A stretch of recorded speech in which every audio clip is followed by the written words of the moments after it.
Hey there, Eric. I know that it's been a while since the two of us talked, but I was just wondering if you were still awake. Oh, hey Rachel. Yeah, I'm still awake. But what are you doing texting me so late at night? Is everything okay? I know that you're overseas working right now, so I would assume that you'd be pretty busy. Actually, I just got back home from there not that long ago, but I was wondering, it's been a bit 5 years since we last spoke. How come you aren't more surprised at me showing up like this? You're acting a little cold. Oh, sorry. It's not that I'm surprised or anything like that. I've just been following what you've been up to on the news and stuff. So I guess for me, it kind of doesn't really feel like it's been that long since you're still everywhere. You mean that you've been watching the news about me? You've been following me in the media? Well, I know that you and I are divorced, of course, but it wasn't like we really ended things on all that bad of terms. I mean, we didn't get into fights or anything like that, so yeah, every now and then I tune in. And Daisy is always happy to get to see you on TV and hear your voice as well. Oh, I see. Well, I just want you to know how sorry I am for everything, Eric. I really do mean it. What do you mean? What do you have to be sorry about? Well, I was always insisting on chasing after my own dreams, and I would always leave you behind to take care of Daisy. So, I just want you to know that I'm sorry about how selfishly I was acting in the past. I realize how bad it was of me now. Oh, you really didn't need to apologize or anything for that, you know? I mean, I remember 5 years ago when those drawings of yours really started to find an audience overseas. And then you told me that you had found someone who wanted to sponsor you over there. I don't know. I just always thought that it was amazing that you're able to make a career like that for yourself. And I think that I have been able to accomplish a lot since I moved out here, but that's still no excuse to leave my daughter behind like I did. And now I'm finally coming back after all this time. I just didn't think that I'd be away for 5 whole years. I thought a lot about what I must have done to Daisy and how lonely she must have been after I left and never came back. Well, I'm not gonna lie to you. It wasn't easy on her at all. I really can't deny any of what you're saying. But you remember the day you left, don't you? The one who finally gave you the last push out of the door was Daisy. Are you telling me that even after all this time, you still regret leaving to pursue your dreams? No, it's not like that, Eric. It's just, well, I guess I was at an age where I had given up on dreams until the good news started to come on. And I'm living a fulfilled life where I feel like I'm doing what I want to do. I don't even regret divorcing you, no offense. I think that I've been able to do a lot, and for that, I don't regret my choices. Well, that's good at least. I think it would be just horrible if you came back after all this time feeling like it was for nothing. Although, I don't know what Daisy is going to think of you coming back since she was the one that pushed you out. Yes, I've been thinking about that as well, how she might react to me. Obviously, I really went into this with no plans of how things would work out. But I just hope that there'll be some way that Daisy could find it in herself to let the past go and let me back into her life. I mean, it's not like she hates you or anything like that. She gets really excited whenever you get talked about in the news. And she even has a little scrapbook where she collects headlines that talk about you. I think that she thinks you went out and did something amazing with your life. She may be young, but she's very mature for her age. Thank you for telling me all that, Eric. I think that it really does help me feel just that much better about all of this. Well, I think that if you're going to be thanking anyone, it should be Daisy. After all, I'm just trying to do my best to support her in whatever she wants to do, even if that thing is to follow you in the media. But, like I said, I'm really not the one that you should be thanking. You're right. She is the one who I need to be talking to, giving my thanks to. That's actually a huge reason of why I decided to come back at all. I see. That actually does remind me, now that you mention it. Just how long are you planning to stay here? Well, that's actually the thing. I'm going to be working from here from now on. I guess my fame finally made it back to the States and I've managed to secure some Patreons here. So I'm actually coming back to live here for the foreseeable future, if you must know. Oh, really? I had no idea that you were coming back here to live. Well, I'm glad that things are going so well for you. Yes, me too. Now I finally can be reunited with my daughter. She still does live with you, right? I know that it's already too late today, but I was hoping to go to your place as soon as tomorrow to meet her. Oh, well, I'm actually sorry to tell you this, but we don't live together anymore, actually. But I would be more than happy to send you the address of the place where Daisy is living now. Oh, that's right. I suppose at this point she would have already started college, isn't that right? I mean, she's 19 years old by now, right? So I guess that would put her something around a sophomore at her school. Yeah, that sounds about right to me. But that's why she was old enough to go out on her own like that. But this is your daughter that we're talking about. Are you telling me that you don't really care whether or not she lives at home with you? I suppose you'll get the answer to your question when you go out and talk to Daisy after all this time. But you must be tired if you really just got back today. Are you staying in a hotel or something for now? Yeah, that's right. For now, I'm just staying in the hotel that is near to the airport. Oh, okay. Got it. In that case, you get some rest, and I'll send you all the details tomorrow. And I'll be sure to send you Daisy's address before midnight tonight. But you just get some rest. Hey there, Eric. I'm really sorry to be bugging you this early in the morning as well, but I just wanted to say thanks a lot for sending me Daisy's address. But I actually had just one more thing that I wanted to ask, if that would be alright with you, that is. Morning. No need to apologize. I was awake already. What is it that you wanted to ask of me? Well, it's just, I actually went this morning to the address that you gave me, but why did it send me to a graveyard? Are you sure that you gave me the right address? I know that you sent it to me late at night, so is it possible that you were also tired and mistyped the direction to me or something? Oh, that's what you wanted to ask about. I see. No, that is absolutely the correct address. That's where Daisy is now. It's where she lives. Or at least where she's resting. So, I don't understand what you're talking about. I was actually looking at the place on my map app, and it doesn't seem like there are any apartments around here at all. Is it my app? Do I need to update it or something? Or is it just that the app that hasn't been updated since housing was built around here? You said that you input the address that I sent you and that it took you straight to the cemetery, right? If that's the case, then it doesn't sound like any mistakes were made. Not by the app, not by you, and not by me. After all, the address I gave you was the address for the cemetery, so it all checks out. So then you already did just send me the address for a cemetery?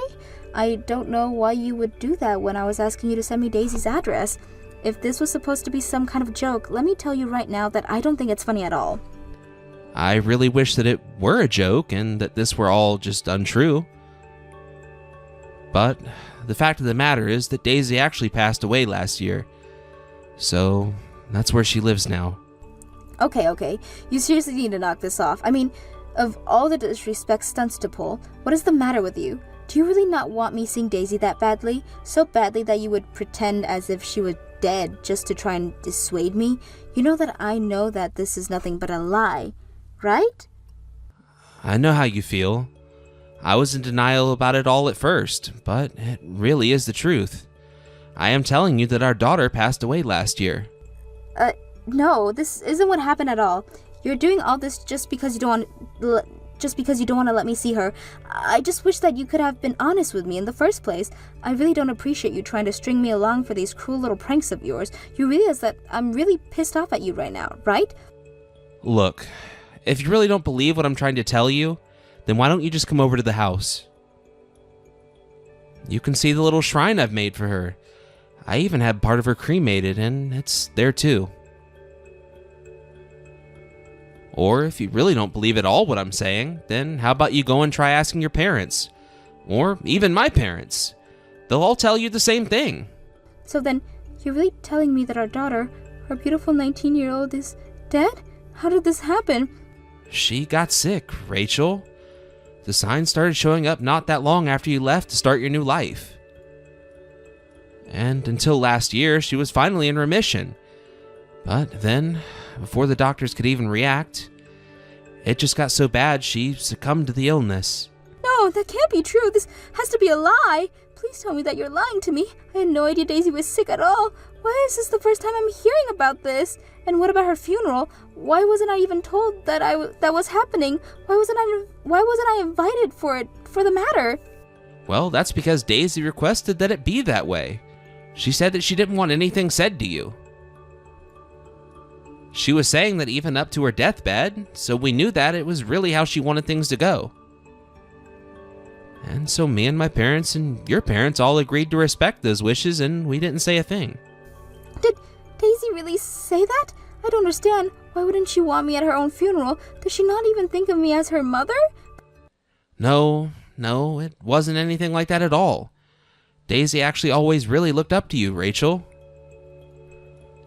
I think that Daisy knew that you left the country so that you could go and pursue your dreams, and she didn't want to be holding you back in your past with her death. But this is my daughter that we're talking about. She was never, ever holding me back. I can't believe that's why she did what she did.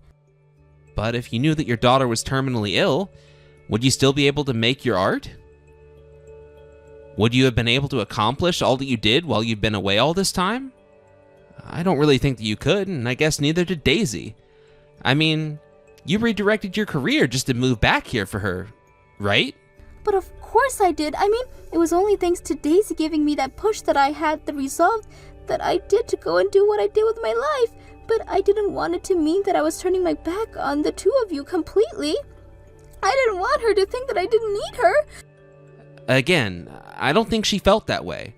I think the way Daisy felt about the matter was more complex. And for her, no matter how much pain or discomfort or loneliness she may have felt without you, she held herself back from reaching out. And I think now that she's gone, we really don't have any choice but to respect her wishes. Of course I want to respect her final wishes, but I came all this way back here just to be with my daughter again. And now I come back only to have you tell me that this whole time that I was away, she was struggling with some awful disease and died? I really don't think I can say that I understand everything that you're going through right now. I'm not you, but I was there for Daisy in her final moments.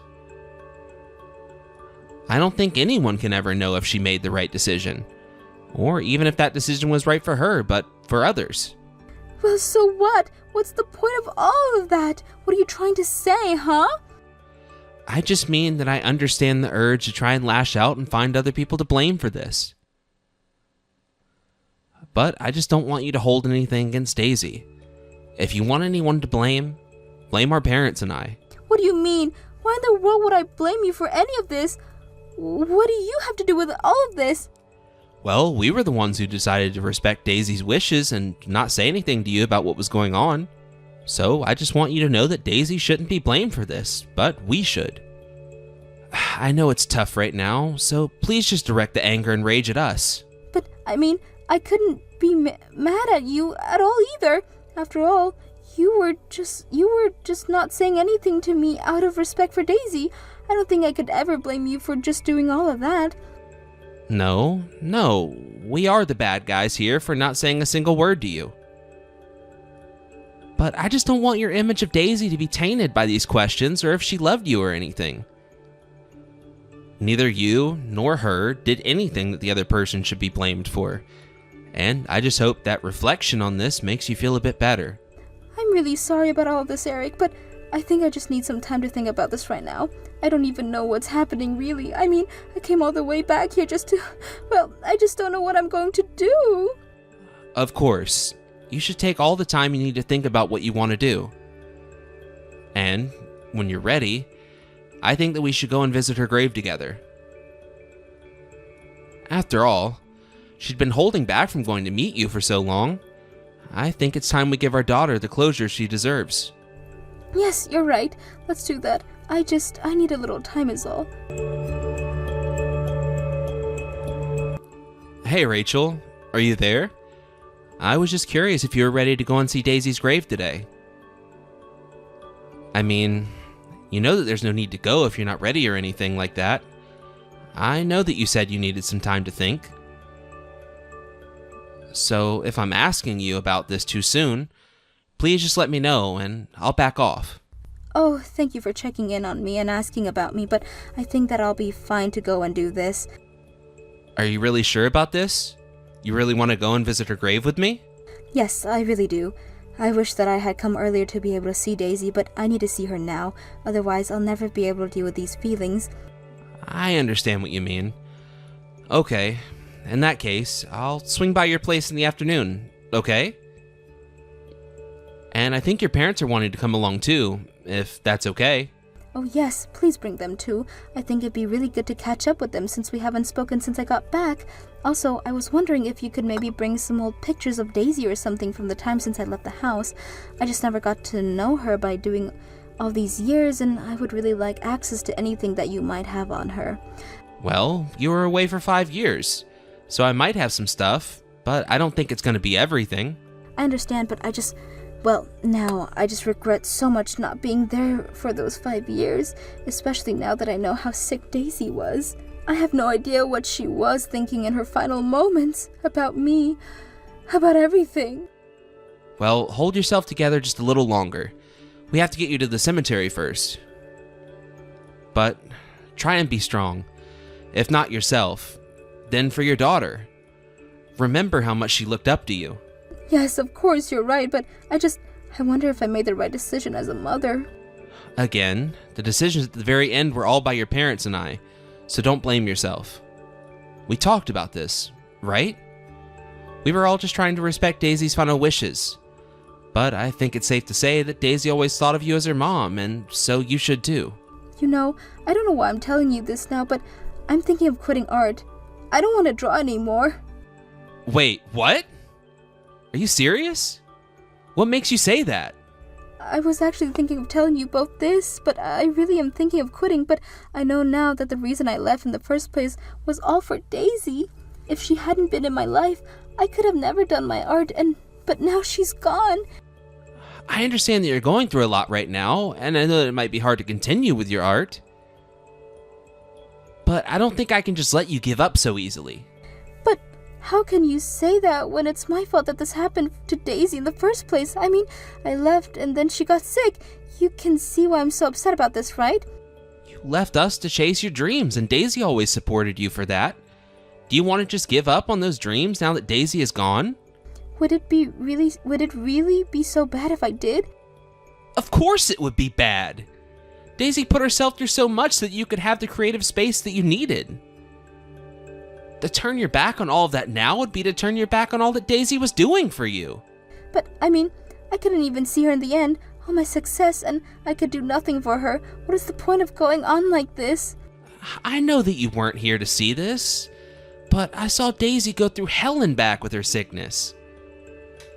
But the entire time, she never gave up on life. And do you know why? It's because she knew you were out there chasing your own dreams. I know, but I don't know how I'm going to go on with my life now that I know my inspiration for everything is gone. Like a hat of fire inside of me, it's been snuffed out since yesterday. I don't think it's really been snuffed out. It's just a lot weaker than it was, but it'll grow back. And do you know what the flame is? It isn't your skill or your passion or anything like that. That flame is a little piece of Daisy.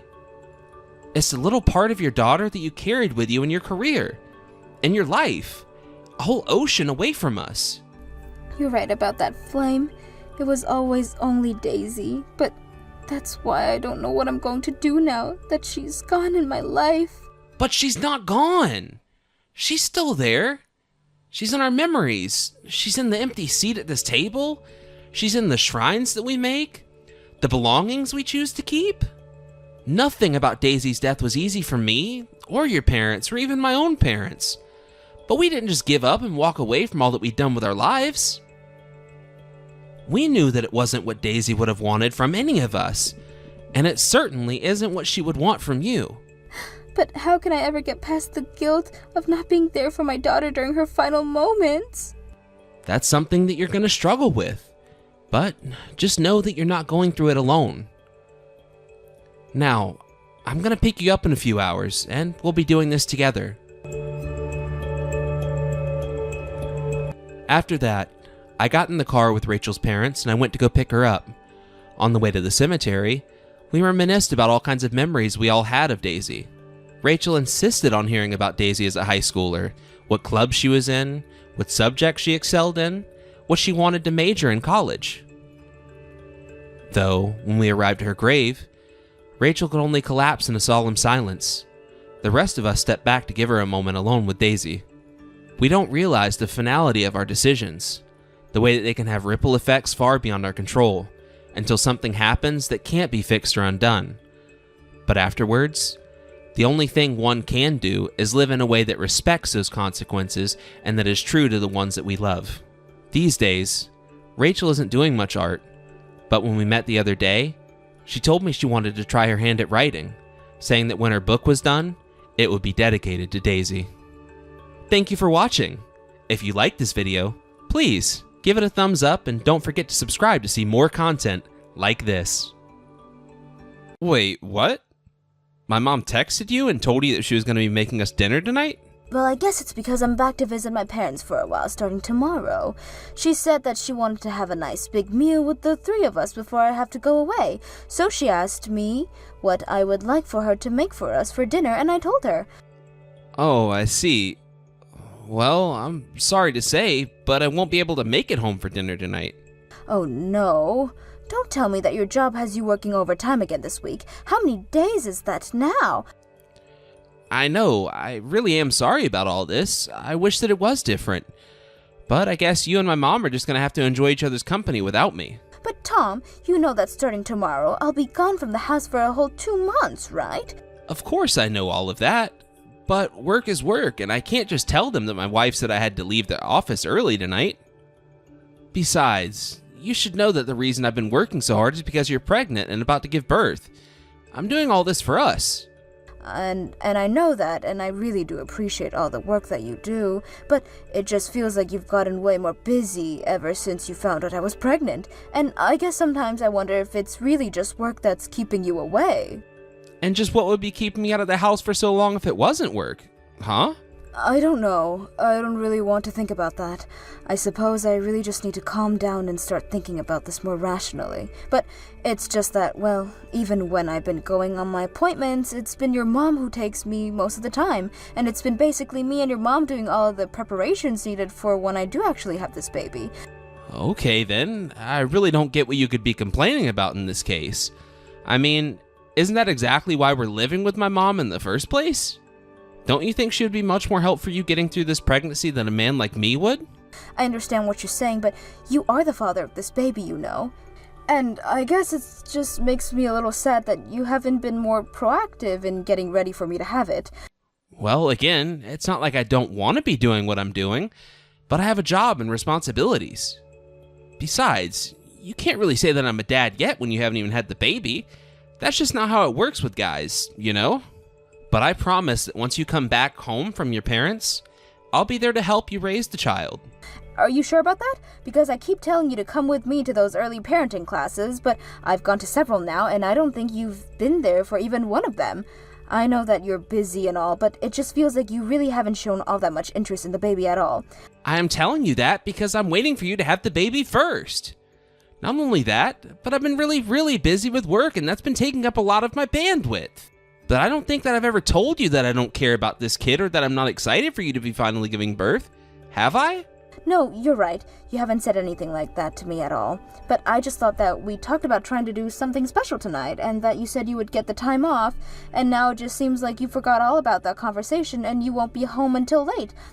Look, unlike you, I'm not a housewife with all the time in the world on my hands to do whatever I want, okay? So I would really appreciate if you would just back off a little and quit projecting all these concerns onto me.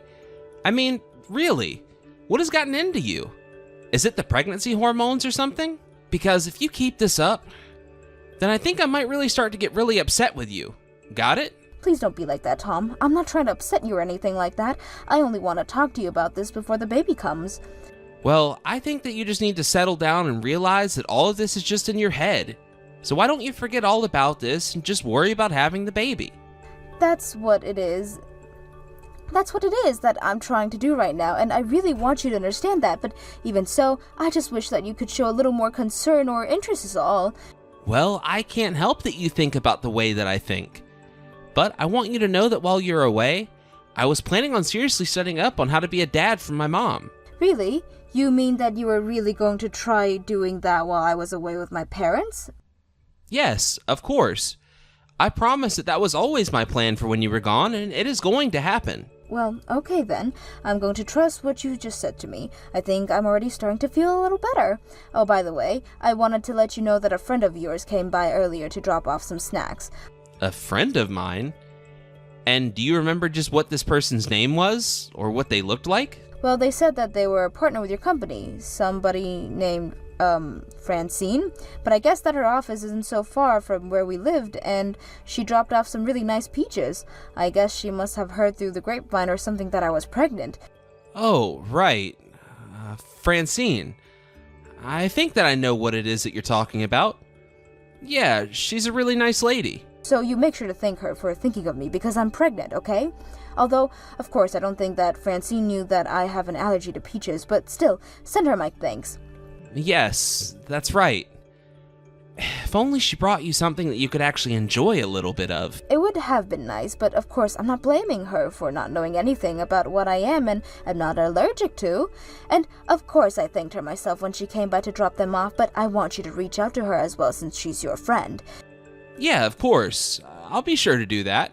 And I guess Mom and I will enjoy the peaches while you're away at your parents' then.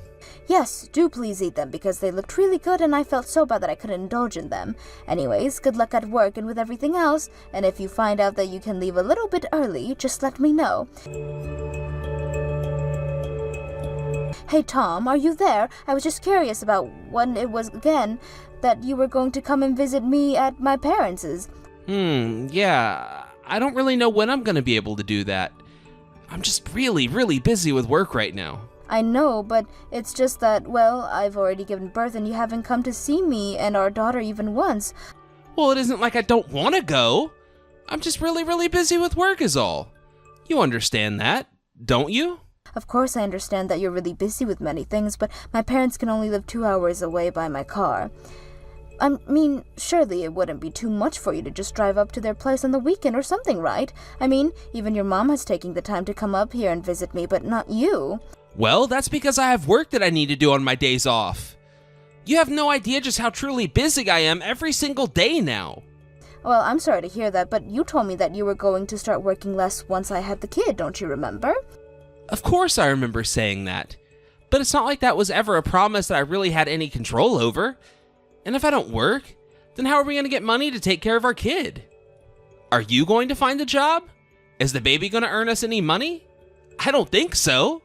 Well, I told you that I wouldn't mind trying to work, but anyways, I just really want you here with me. You know, I haven't even settled on a name yet, but I think we need to get back to the hospital soon so they can file her records. You can just name her whatever you want. I don't really care at all what name it is that you end up landing on. Wait, what? Are you serious? This is our daughter's name that we're talking about here. Don't you even want to spend any time thinking about it? I just really don't have that kind of free time at all. So why don't you come up with something and it'll be fine. Well, I also am very busy taking care of this child all by myself, thank you very much. All by yourself? What are you talking about? You're there with your parents, aren't you? The whole reason you went back there was so you could have help.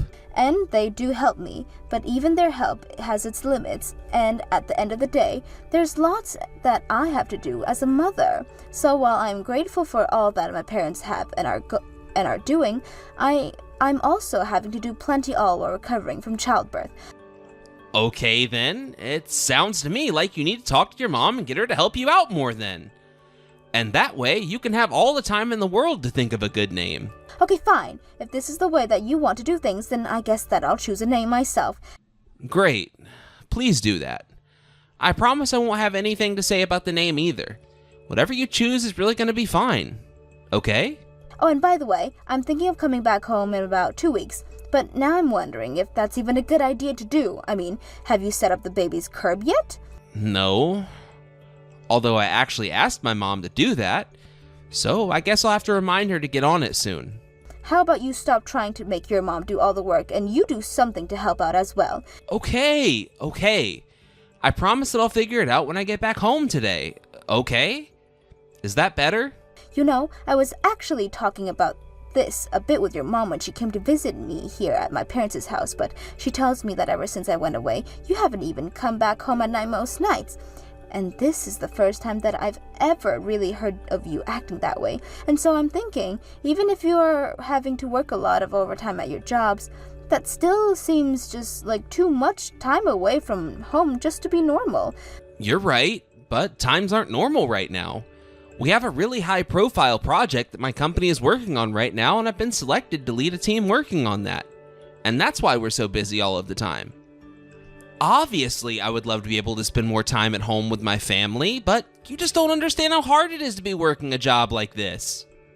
And so that's why I really need you to just get over yourself and try to understand how truly pressured I am to get things done every single day. You are seriously starting to drive me crazy. Well, I'm really sorry about that, Tom. I didn't know any of that, and it wasn't my intention to drive you crazy. I know that it wasn't.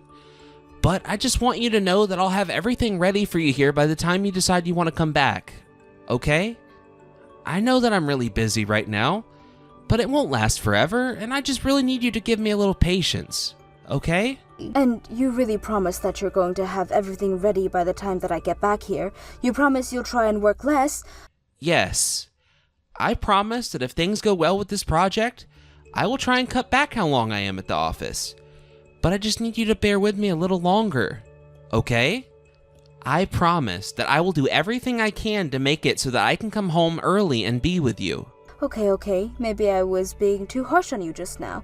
I know that you're working really hard, and I am so happy that you want to work hard for us, but, well, I just want you to remember to slow down and take care of yourself. If not for your sake, then for my sake, and the baby's. Okay, I think that now that we understand each other a little more, I have to go back to work now. But if you need anything, just reach out to my mom and she'll be there. I'll be working hard at home to make sure that everything is ready for when you come back here.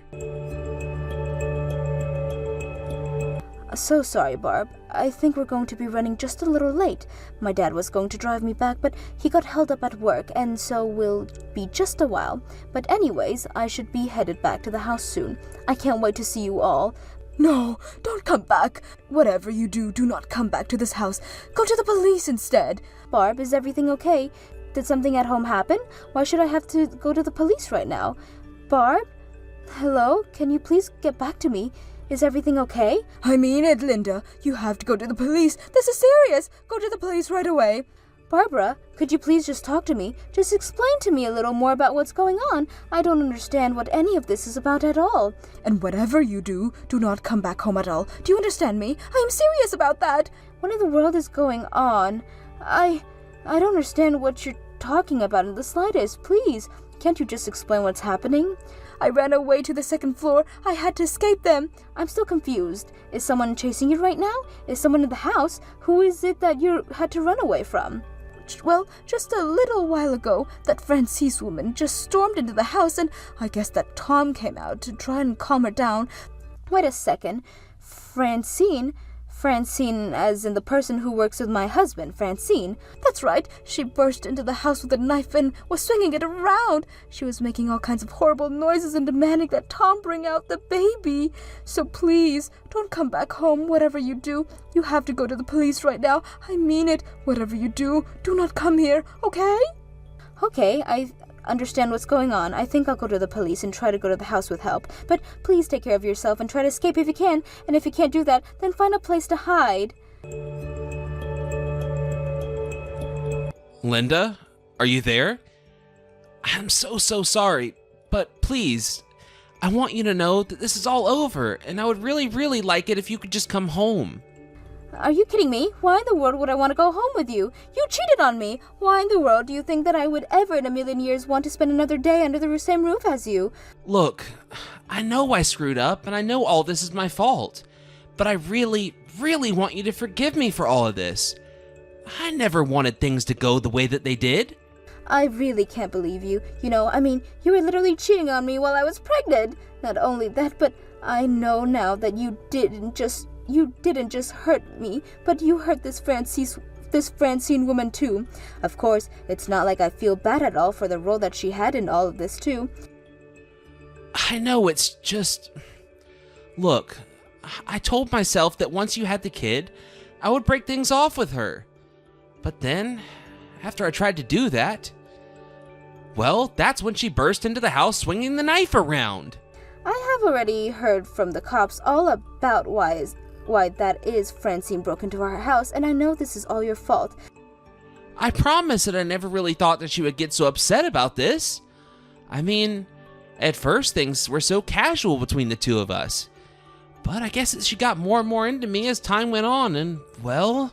You think that I want to hear all the horrible details of the affair that you were carrying on behind my back while you were cheating on me? You stabbed me in the back, you stabbed your child in the back, you stabbed your mother in the back, and you even stabbed the woman you were cheating on me in the back. I know. And I feel so awful for how things happened, but... You have to know that I'm choosing you now, right? And just what is going to happen with Francine then? Well, she got taken away by the cops for breaking and entering and for threatening my mom and I with a knife. So she's probably going to be ordered to keep away from us. Us? Who is us? Because I hope you're not trying to talk about you and I. Wait a second. What is that supposed to mean? Don't tell me you want to get a divorce. Please? You know that we can still make this work, don't you? Can't you just calm down a little and think about this? I promise to never ever let anything happen like this again. You know, you keep acting as if you're some kind of victim in this because of what Francine did. But you don't seem to realize that you made all of this happen as well. You are at fault for this. In fact, I would say that you share most of the blame. I know. You're right. I agree with you. That's why I'm trying to apologize and make things right with you. I really don't think that you've even once thought about what is that you've put all of us through. And in the end, you ended up having a woman break into our house with a knife demanding our baby. Do you really think that I want to get back with you after you let something like that take place in your own house? But the truth is that ever since I found out I was pregnant was when you started to come home late. You're right. I don't know what I was thinking or why I was acting like that. But I should have never taken for granted the trust that you had given me. That's right, you showed me just how irresponsible you are and how unfit you are to be a parent. And that's why we're going to be getting a divorce. So you can either cooperate and sign the papers or we can get lawyers involved. And do know that either way, I will be suing you for your affair and seeking full custody of the baby. After that, I followed through on my promise to sue Tom, and unsurprisingly, I won. During the divorce, I was also able to secure full custody, and so Tom not only had to pay for his affair, but for child support as well. I took the baby and I to live close to my parents, though Barbara comes to visit us often. Otherwise, I've had no form of contact at all with Tom, and that suits me just fine. As for Francine, though, I can't forgive her for what she did. I only hope she gets the help she needs to not have violent outbursts like that again. Thank you for watching. If you like this video, please give it a thumbs up and don't forget to subscribe to see more content like this. Hey, Rex, it's your grandma. How's my favorite boy doing today? Hey, Grandma. You don't have to tell me your name every time, you know? It pops up when you message me, so I'll still know it's you even if you don't tell me. Oh, really? I didn't know. I'm still not used to this Peeps Messenger app. Modern technology is just amazing when you think about it. You type really fast for someone who's not used to it. I've always been really good with my hands. I was quick back when the first mobile phones came out, too. Flip phones, right? Now we're talking dinosaur times. Hey, watch your mouth, cheeky. You know, I'm really glad we can talk like this. It feels a lot more personal than email, almost like a real conversation. I never really use email. Now that you mention it, even that's becoming a thing of the past for you young people these days, isn't it? The world changes fast. There was a time when telephones and emails was all we had. Did you and your friends email each other when you were at school? Dear, people didn't even have computers when I was in school, let alone mobile phones. I was an adult when they came out. Wow, really? So how did you spend your free time? Just because we didn't have phones or computers doesn't mean we couldn't have fun. We made our own entertainment. I used to play outside before Mom bought me a phone, but if I didn't have my phone now, I don't know what I'd do. Technology or no technology, You can find ways to have fun wherever you are. You just have to use your imagination. Have you heard the phrase, variety is the spice of life before? It means that life's more exciting when you do lots of different things. You'll get bored eventually if you just play on your phone all the time. Wow, really? I didn't know that one. You're actually a lot of fun to talk to, Grandma. I enjoy talking to you too, Rex. I can really feel the generational gap when we speak, and I find it fascinating. I always leave our chats feeling refreshed. Plus, I can stay up to date on what's fashionable among you younglings these days. You like new things, right? I think that's rare for a grandma. The only reason I have an interest in the latest trends is because I'm lucky enough to have a grandson who always keeps me up to date on them. I have you to thank. Even back before we spoke online like this, we'd speak for hours when you came over to my house a few times a week. Yep. Our old house used to be near yours, so I could come whenever I wanted, but it's been hard for me to come see you ever since Mom and Dad split up. Right. Are you used to living with your mom yet? How are things? Yep, I'm used to it. Things are going okay. I think it'd be cool if I could still see you and Dad sometimes, though. Dad's gonna marry his new girlfriend, so I don't think I'll be able to see him again. Why should that stop you? You can still see him if you want to. But it's gonna be hard for us to meet up. Oh, is it? How's middle school these days? Do teachers keep you busy? Yeah, it feels like I'm 100 times busier than I was in elementary school.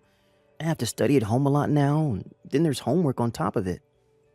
I can't believe you're already in your second year. Oh, how time flies. How does it feel to know you have juniors there already? It feels like I'm growing up. I sometimes help out teaching the first-year kids in gym class. Wow, you do? That's amazing. Your teachers must really trust you. When did you get so grown up all of a sudden? I bet you're always out playing with your friends, right? Be careful you don't get involved in any accidents. It's fine.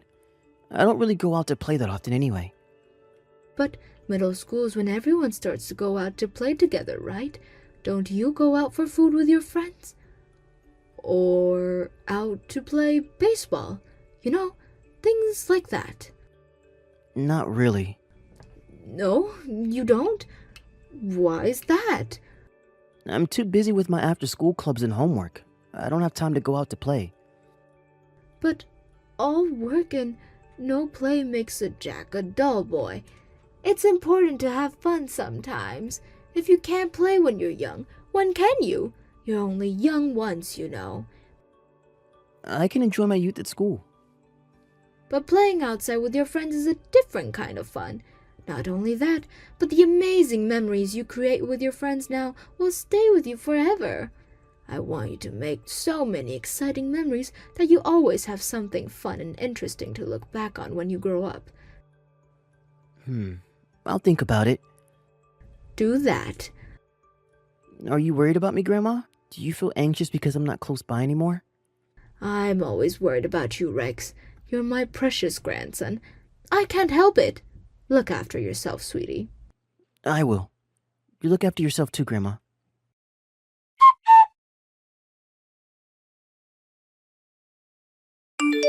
Rex, is everything okay lately? What do you mean? Your dad told me about what you said to him. Apparently, you asked him for some pocket money? That's not like you. Oh, he told you? I was very surprised. I've never known you ask for money before. Never mind money. You never asked for anything. I couldn't help but feel curious. Is everything okay? Why did you need the money for? Everything's fine. Is someone extorting money out of you? Extorting? What's that? Like stealing? No way, it's nothing like that. I just didn't have enough money. Really? Hey, Margaret. Long time no see. It's me, Joanne. Oh, hi there, Joanne. It really has been a while. Sorry if Rex made you worry. It looks like you heard about him asking his dad for money. I can tell you now, you have absolutely nothing to worry about. It wasn't for anything big. I'm so relieved to hear that, dear. I was worried he might be in some kind of trouble. He's a nightmare, I tell you. Ever since he moved up to middle school, he's been doing nothing but hanging out with his friends. One day, they'll be going out for hamburgers, the next tacos, then they'll be spending the day at Peep Donald's. He spends money like it grows on trees. I told him he'd run out, but, of course, being as stubborn as he is, he didn't listen, which is why he ended up taking his dad for some pocket money. Really? That's strange. He told me he doesn't go out much. He said his schedule's filled up with his after-school clubs and studies. Don't tell me you believed him. He was lying so you wouldn't be mad at him. He's always out with his friends, just like most kids are when they're in his age. That's great. I was starting to worry. I'm pleased to hear that he's going out doing kid stuff. Obviously, it's not ideal that he's spending so much money, but kids will be kids. Right? I know they don't have much sense of a value of money at that age, but I'm gonna struggle if he doesn't reign it soon. Of course, we tell him that, but it's like it goes in one ear and out of the other. Ooh, his first rebellious phase. Color me surprised. He really must be growing up. You might have not realized, but he's always on his best behavior when you're around, but he can be a real Torak sometimes. I'd appreciate if you could have a word with him about it at some point. You know, now that you mention it, Darrell went through his first rebellious phase when he was that age. I never understood why, but boys always seem to be more disobedient with their moms. That is so true. I've been thinking the same thing lately. He was nowhere near as bad with Daryl. I'm exhausted enough to work without having an unruly 12-year-old to deal with on top of this. What are you doing for work these days? I work in the office at an insurance company. Things are super hectic because we are understaffed, but the pay's too good for me to quit.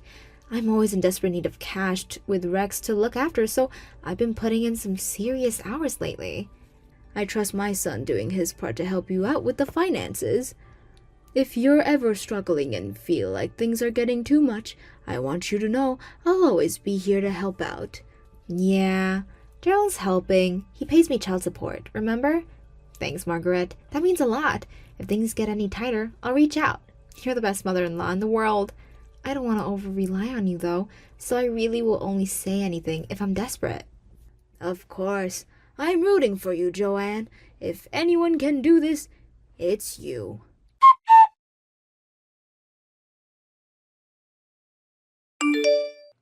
Grandma, I need to talk to you about something. Huh? Rex, why so serious? Is everything okay? Well, can I have $200? I promise I'll pay you back. Please? What? What on earth could you need $200 for? That's a lot of money, Rex. Did you want to get a new game console or something? It's not that. It's for the school field trip. Huh? Wait. What? The school field trip? You mean your mom can't give you it? We don't have any money left. But your mother's been working so hard lately. Did she splash out on something big? Well, Grandma, promise you won't get mad, okay? It's my fault. We don't have any money left because I hang out with my friends too much. Really? Mom told you before, right? Well, she did, but I didn't know she spent that much.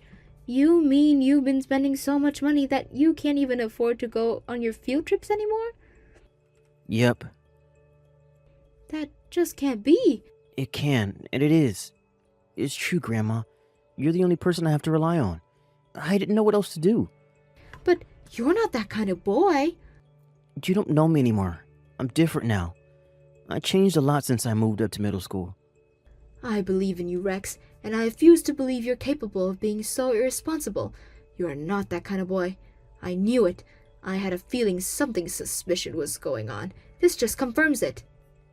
Something suspicious? What do you mean? You used to go out to play with your friends all the time.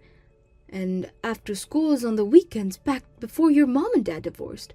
It seems strange to me that when they separated and you moved up to middle school, you suddenly stopped going out and started spending all of your time at after-school clubs and doing homework. Then there was the whole thing with you asking your dad for pocket money. What's going on here, Rex? There must be a reason for all of this. I want you to know that you can tell me anything. But my mom told you about how I'm always out hanging with my friends, right? Don't you believe her? It's not that I don't believe her. It's that I can't believe her because I know you're not like that. Won't you tell me what's going on? There's no money left. What does that mean? Mom doesn't make any money. All she does is go out with her friends all day, every day. She hardly works at all. But how are you two supposed to get by if she's not working? You are getting by, aren't you? No, the gas and electric got turned off. Even the water goes off sometimes, Grandma. Do you believe me? Of course I do. Are you eating properly? When I get home from school, there's always a pile of coins left on the living room table. I use that to buy my breakfast and dinner from the store.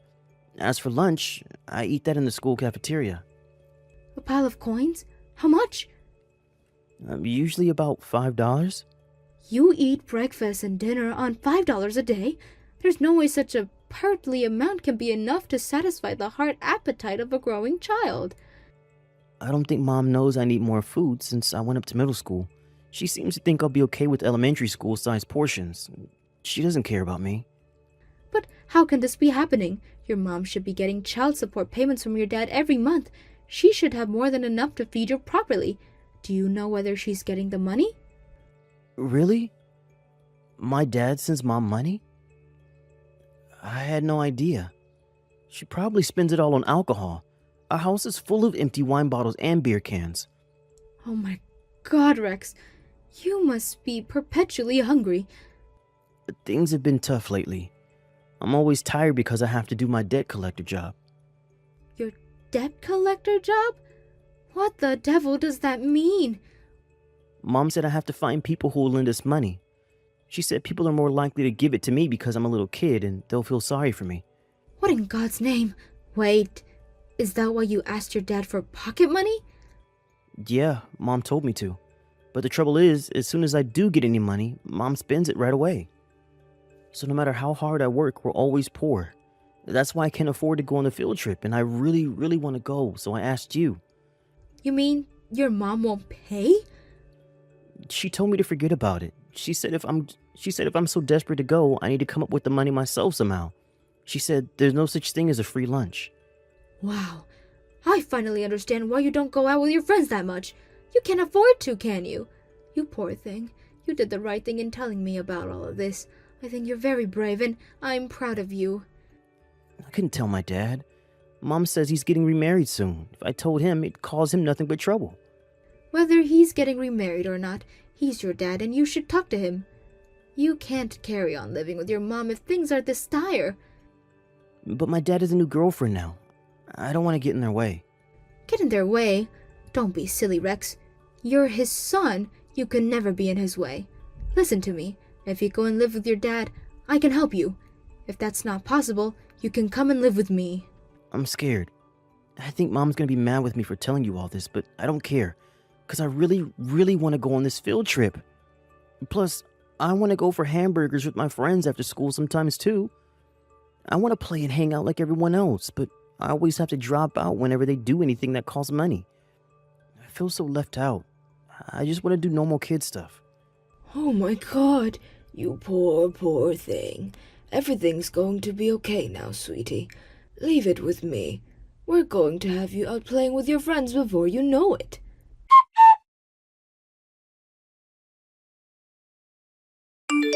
Margaret? Rex is missing. I found a goodbye note on the table. Is he with you? Yes, he is. I came and took him while you weren't there. Daryl's been made aware of the situation, and he's on his way as we speak. He was starving when I came to collect him, so I treated him to all of his favorites as soon as we got back. I'm grateful for you feeding him, but please, you can't just take him whenever you feel like it. You need to talk to me first. I was so worried.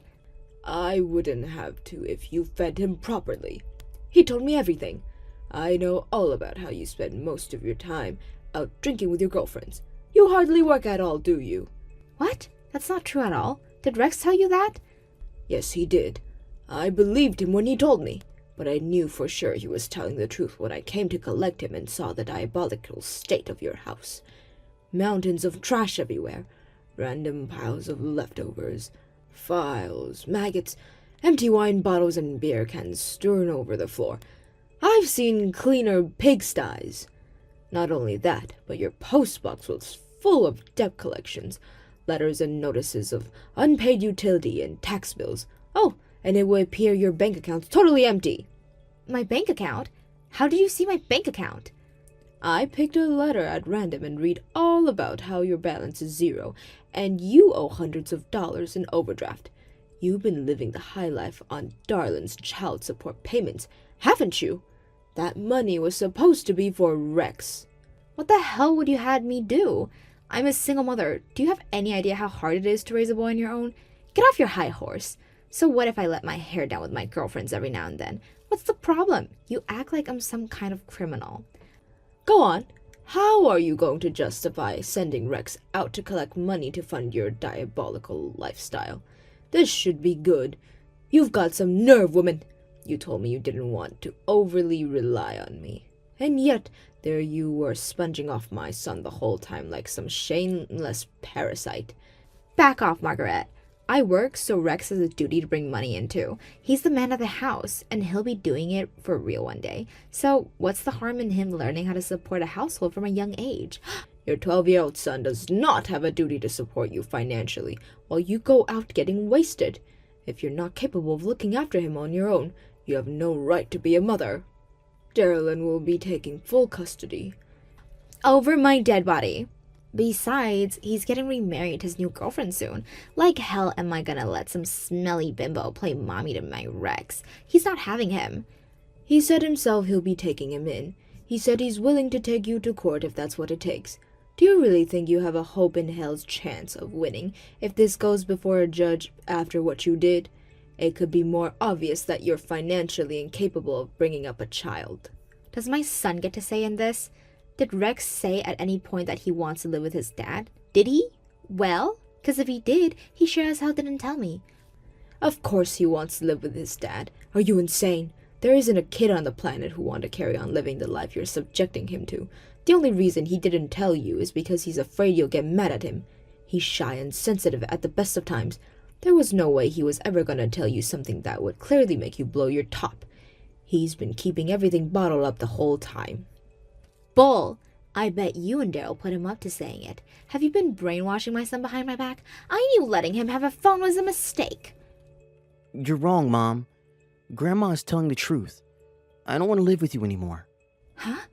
Rex? I'm so sick and tired of having to put up with you. I want to live with my dad and Grandma. I know I'll be happier with them. Rex, you can't seriously mean that. You'd abandon your own mother? What kind of lies has that woman been filling your head with? You can't trust her. Don't insult my grandma. How can you accuse Grandma of telling me lies when you tell lies about me all the time? Not to mention all the nasty things you say about me. You made me tell her the reason we had no money left, and I had to ask Dad for money was because I was always hanging out with my friends and spending it all. But even when I lied to her, Grandma didn't believe me because she knew I wouldn't do that. You stupid little brat. You went babbling about everything the moment she showed you a little kindness, didn't you? You gullible idiot! You just don't get it, Mom. You don't get it because you're sick and twisted and need help. How dare you? That is no way to speak to your mother, boy. There will be hell to pay for this. You're not my mom anymore. Starting today, I'm going through a rebellious phase lasting the rest of my life towards you and only you. I'll never listen to another word you say. What? I'm not joking, boy. This is serious. Who do you think gave birth to you? Show some gratitude. It's me again. It's time to be quiet, Joanne. You're a disgrace. The bottom line is that Rex will be staying with us from now on, and that's non-negotiable. You can speak to Daryl if you have anything else to say. No, I have things to say to you too. Stop moving things along like I have no say in the matter. I'm Rex's mom, for crying out loud. You lost the right to be his mom when you stopped feeding him properly and forced him to go out begging for money to fund your shameful, irresponsible lifestyle. I have nothing more to say to you. You can get a hold of your own money from now on. You can't use your son as an excuse for being broke anymore. Go on, off you go to work. You wouldn't want to over-rely on anyone now, would you?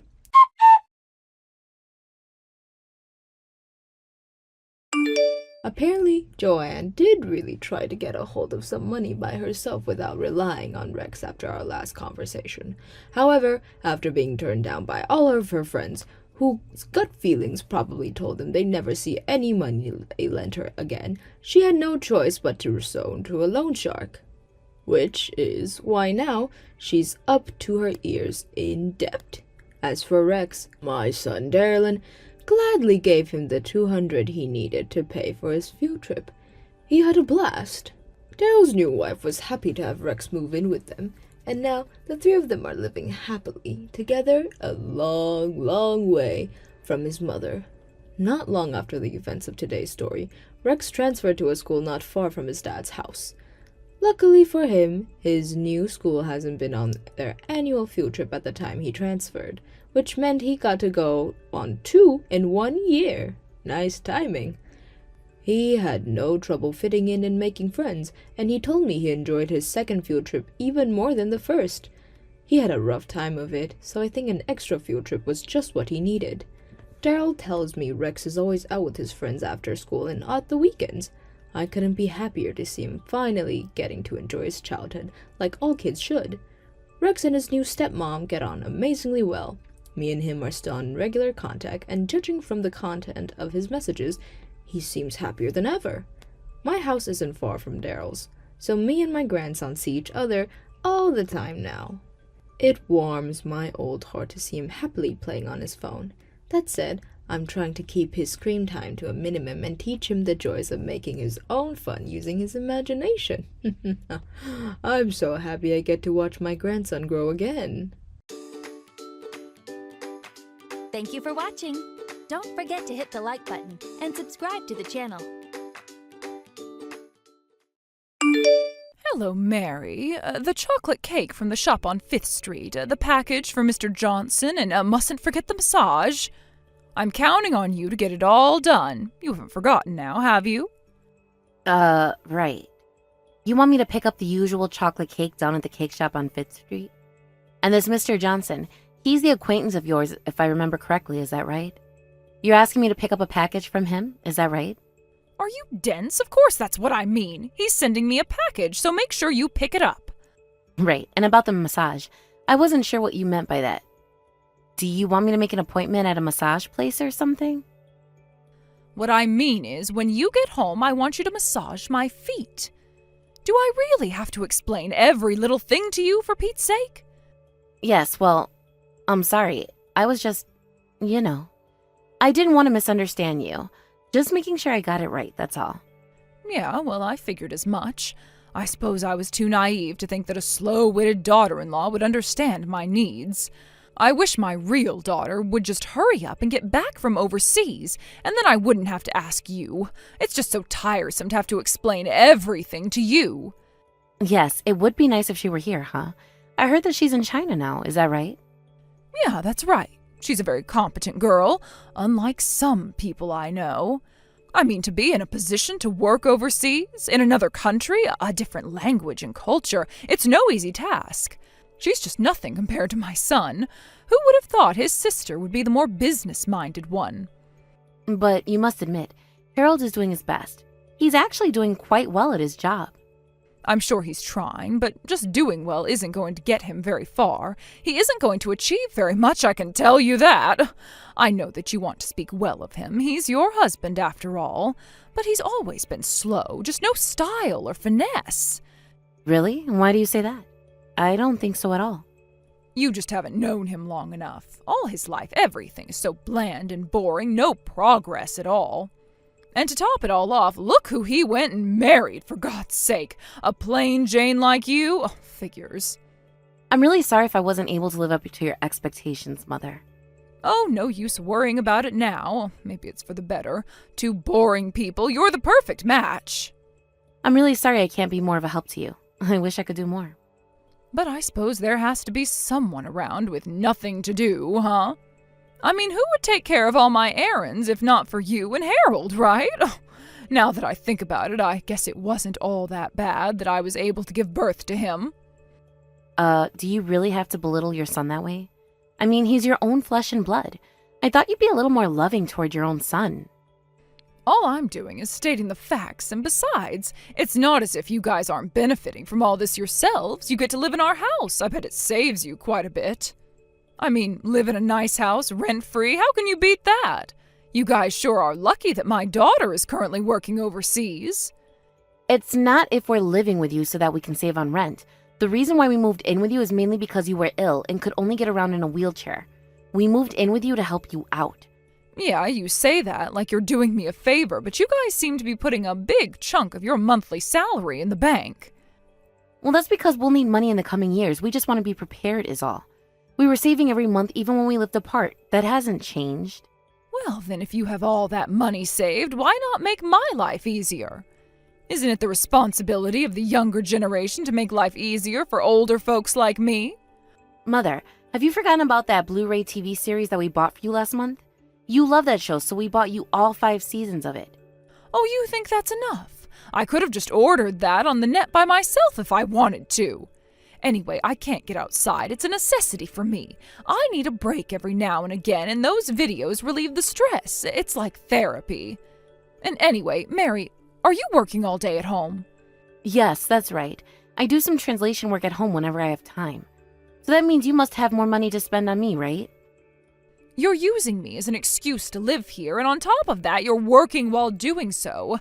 Seems I should be compensated, huh? Like I said, Mother, we moved in with you so we could help you out, not so we can save money. Yeah, are you sure about that? Well, when it comes down to it, you're not really my daughter, so I bet you're all just talk, and you're actually skimping on your chores so you can make money on the side. How could you say that? I would never do such a thing. Anyways, just so you know, I bought some things on the net the other day, COD. Could you pay for it when it arrives? Huh? Pardon me, am I hearing you right? You bought something again? Didn't you just buy something last week? I had to pay for that too.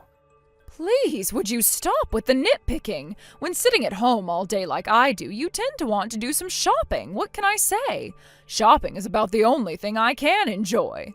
If you really care about how I feel and want to help me out, well, the least you can do is satisfy my needs. That's what you're here for, right?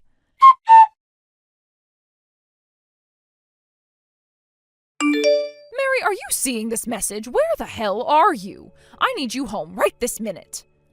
I'm sorry, Mother. I'm still at the hospital. The exam hasn't even started. What? Are you serious? You're not done yet? Yes, it's very crowded here today. It was a 3-day weekend, so maybe that's why. I can't believe that you would catch a cold when you know that you have to take care of me. What were you thinking? You're really useless, Mary. I'm sorry, Mother. What's the hurry, if I may ask? Did something happen? I had second thoughts about the clothes I was going to wear. I wanted to try something else. I was hoping you would help me change. But wasn't my husband at home today? He could help you out. I asked him to go out shopping for me, so he's out at the moment. I see, but I have a cold right now. I wouldn't want you catching my cold, so I think it would be best that we not see each other. I hope you understand. Could you ask my husband to help you when he gets back? You really expect me to undress in front of my son? Oh, come on, Mary. You're a woman. You know that much. Yeah, right. Sorry about that. I mean, besides, you helped me change this morning, right? We met face to face before you realized you had a temperature, and I'm fine. I'm sure it'll be okay. Okay, Mother, if you insist. After I see the doctor, I'll head back home and help you get changed. How's that? Why didn't you just say you would do it when I asked you? Oh, such a hassle. Boy, oh boy, you two are totally useless, you know that? I really wish my daughter was here with me right now, taking care of me. Things would be so much easier. Yes, I agree.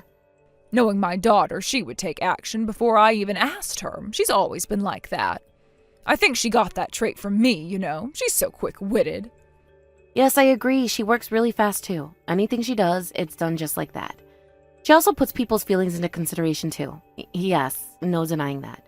But on the other hand, because she's such a competent worker, she ends up being super busy and always in demand. Which leaves me with you two, the loser couple. Why was I dealt this hand? I wonder if it's a curse that she's too competent. Hey, how about this then? Why don't you have a professional care worker take care of you? They are very competent, way better than us. Pardon me? What do you mean a professional care worker? Like a helper, you know, like a nurse and maid combined. What are you saying, that I let a stranger into my house? No way I'm going to let a stranger take care of me. What if this person steals money or something valuable in the house? This would be the person's job. I doubt that would happen. Anyway, the person would be employed by a company, so there would be certain guarantees, I'm sure. How could you know that? People are people, you know. Mary, I never thought you would stoop so low. You're talking about letting some stranger take care of your mother-in-law? How could you? How could you even suggest something like that? I'm really sorry, but I didn't mean anything by it. Just a suggestion. And I thought with just me and Harold, we weren't adequate enough for you. Well, if you think you need to satisfy me, then work harder at it, would you? Just because you want to get out of doing chores, don't go wasting your time thinking up lame excuses. Yes, Mother. I'm so sorry. Please forgive me. I thought my son was a total loser. I should have known that my loser son would choose a loser wife. This is a time in my life when I most need someone to take care of me, and I get stuck with you too. I let this go on and my life expectancy shrink drastically.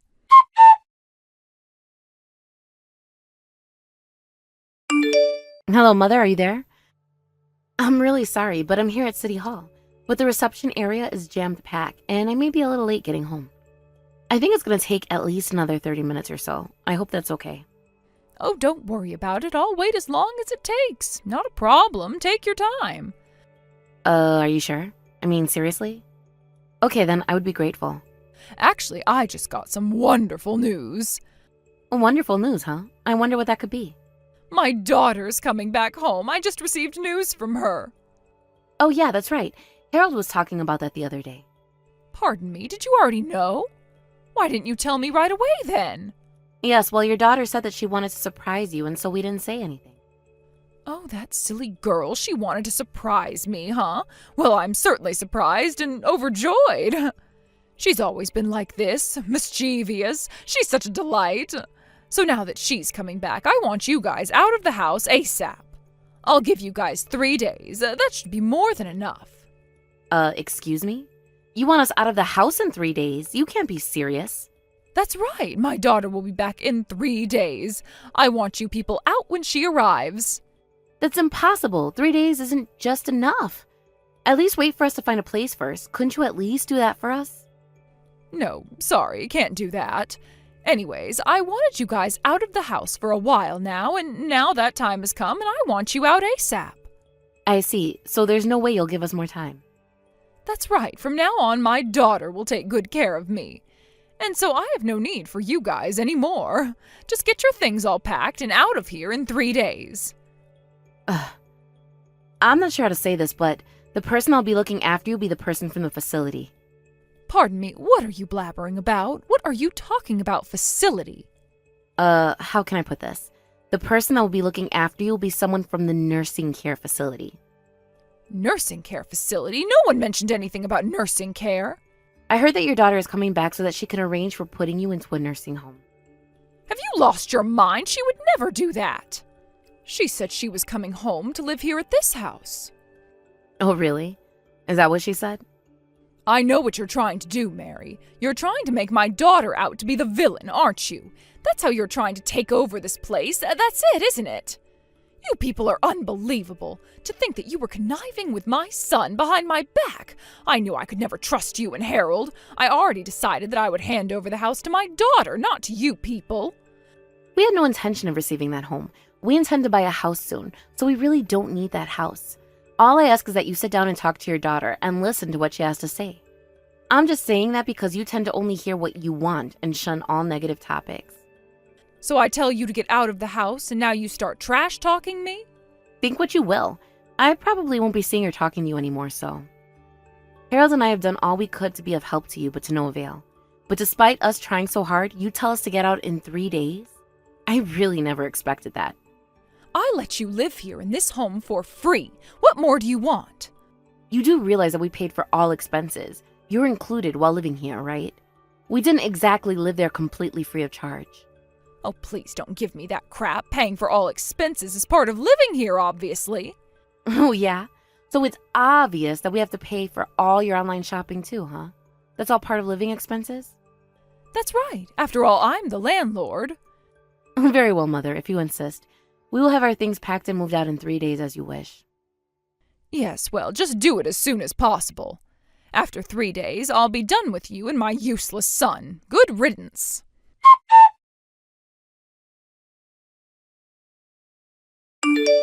Mary! Are you there, Mary? I want you to come over here right this minute, please. Pardon me, what are you talking about? If you don't come over, I'll be sent to the nursing home. You have to help me. Oh, about that. Yeah, I know all about it. I told you that last week. In fact, I mentioned it numerous times. I never thought my own daughter, my loving daughter, would betray me like she did. How could she? Can you believe it? To put her own mother into a nursing home against her will? Well, actually, if there's nobody to look after you, seems like the only option left. I'm sure your daughter means well. Nobody to take care of me? Are you serious? There's you guys. You guys can take care of me. Pardon me? I'm sorry, but we have no intention of ever taking care of you again. We learned that lesson the hard way. I'm saying that you and Harold can live here again, free of charge. I'm sorry, but we'd rather not live with you again. Are you kidding me? Even if it's free of charge? That's an offer you can't refuse, right?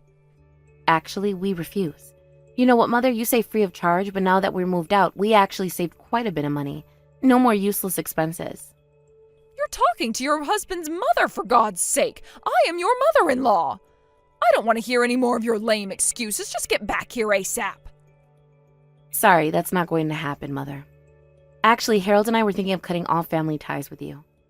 What? Are you serious? You want to cut family ties? Where does that leave me?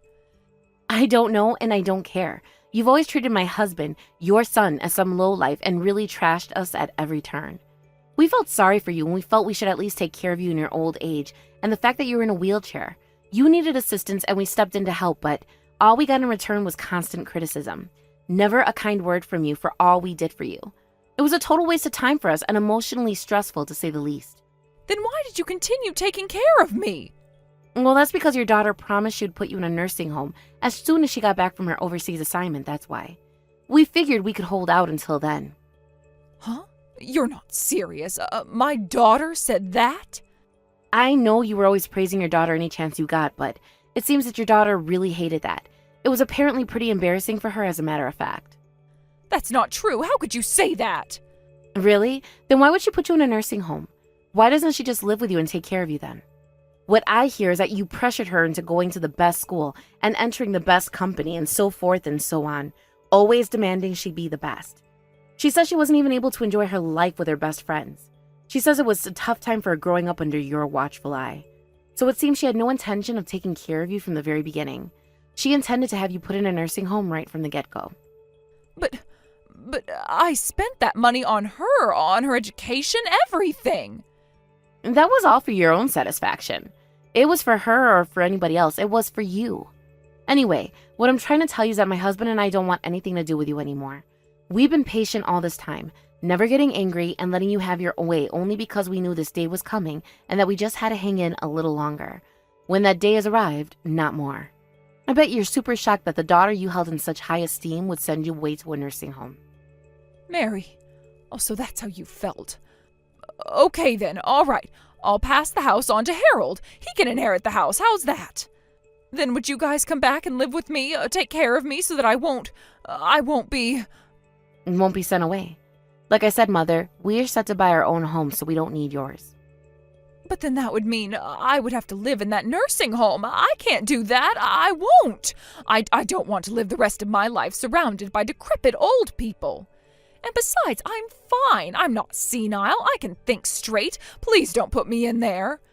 And I don't want some stranger taking care of me, watching my every move. It would be like prison, for God's sake. I really don't see why you wouldn't be overjoyed. I mean, to be put in a nursing home seems like a great opportunity. Everything would be taken care of. You wouldn't have to cook or anything.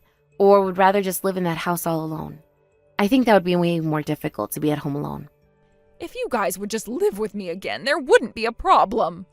So please, we can live like we've been for the past year. Oh, please, Mary, I beg of you. Live with you as before? Are you serious? No way I'm going to live through that again. After trash-talking us all this time, treating us some lowlife, calling us names, and you have the nerve to ask us to live with you again after kicking us out? Seriously? I'm sorry, Mary. A little late for that, don't you think? I will never forgive you for treating my husband like you did all these years. He deserves better than that. You should be more appreciative of your daughter. She's providing you with a comfortable place to live in your old age. Everything done for you. No more worries, and you should be elated. If I enter that home, I won't have any more freedom. And I also read somewhere that once you go into a nursing home, you get older way quicker. I'm not senile yet. My head is clear. So please, Mary, help me. The predicament you're in is all due to actions that you took. It's all your responsibility. You put yourself into this. I see no reason or any advantage to help you out in any way. While taking care of you, we became emotionally stressed out, and we used a considerable amount of money satisfying your needs. I even came down with a fever and had to go to the hospital, but still I was made to do errands for you. But we were always planning to move out once your daughter got back, so it doesn't really matter now. But don't forget, you're the one that kicked us out of that house, and you only gave us 3 days to pack and leave. I feel really bad about it now. Please forgive me for that. So please, give me one more chance. Please come back. I promise you I won't cause any more trouble. I won't ask you to do chores, please. Impossible. You're the one who always complained about how we cared for you and you now want us back? Well, you finally got rid of us. You should be happy. Everything turned out the way that you always wanted. I'm not happy. That's why I'm asking you back. Why can't you understand my feelings? Mary, please, you've taken care of me for a long time. You understand how I feel. Please, I beg of you. Sorry, Mother. I could never replace your daughter. She knows what's best for you. I mean, I'm only a useless daughter-in-law. I just hope you enjoy living at your new home. All those care workers taking care of you, you'll have a wonderful retirement.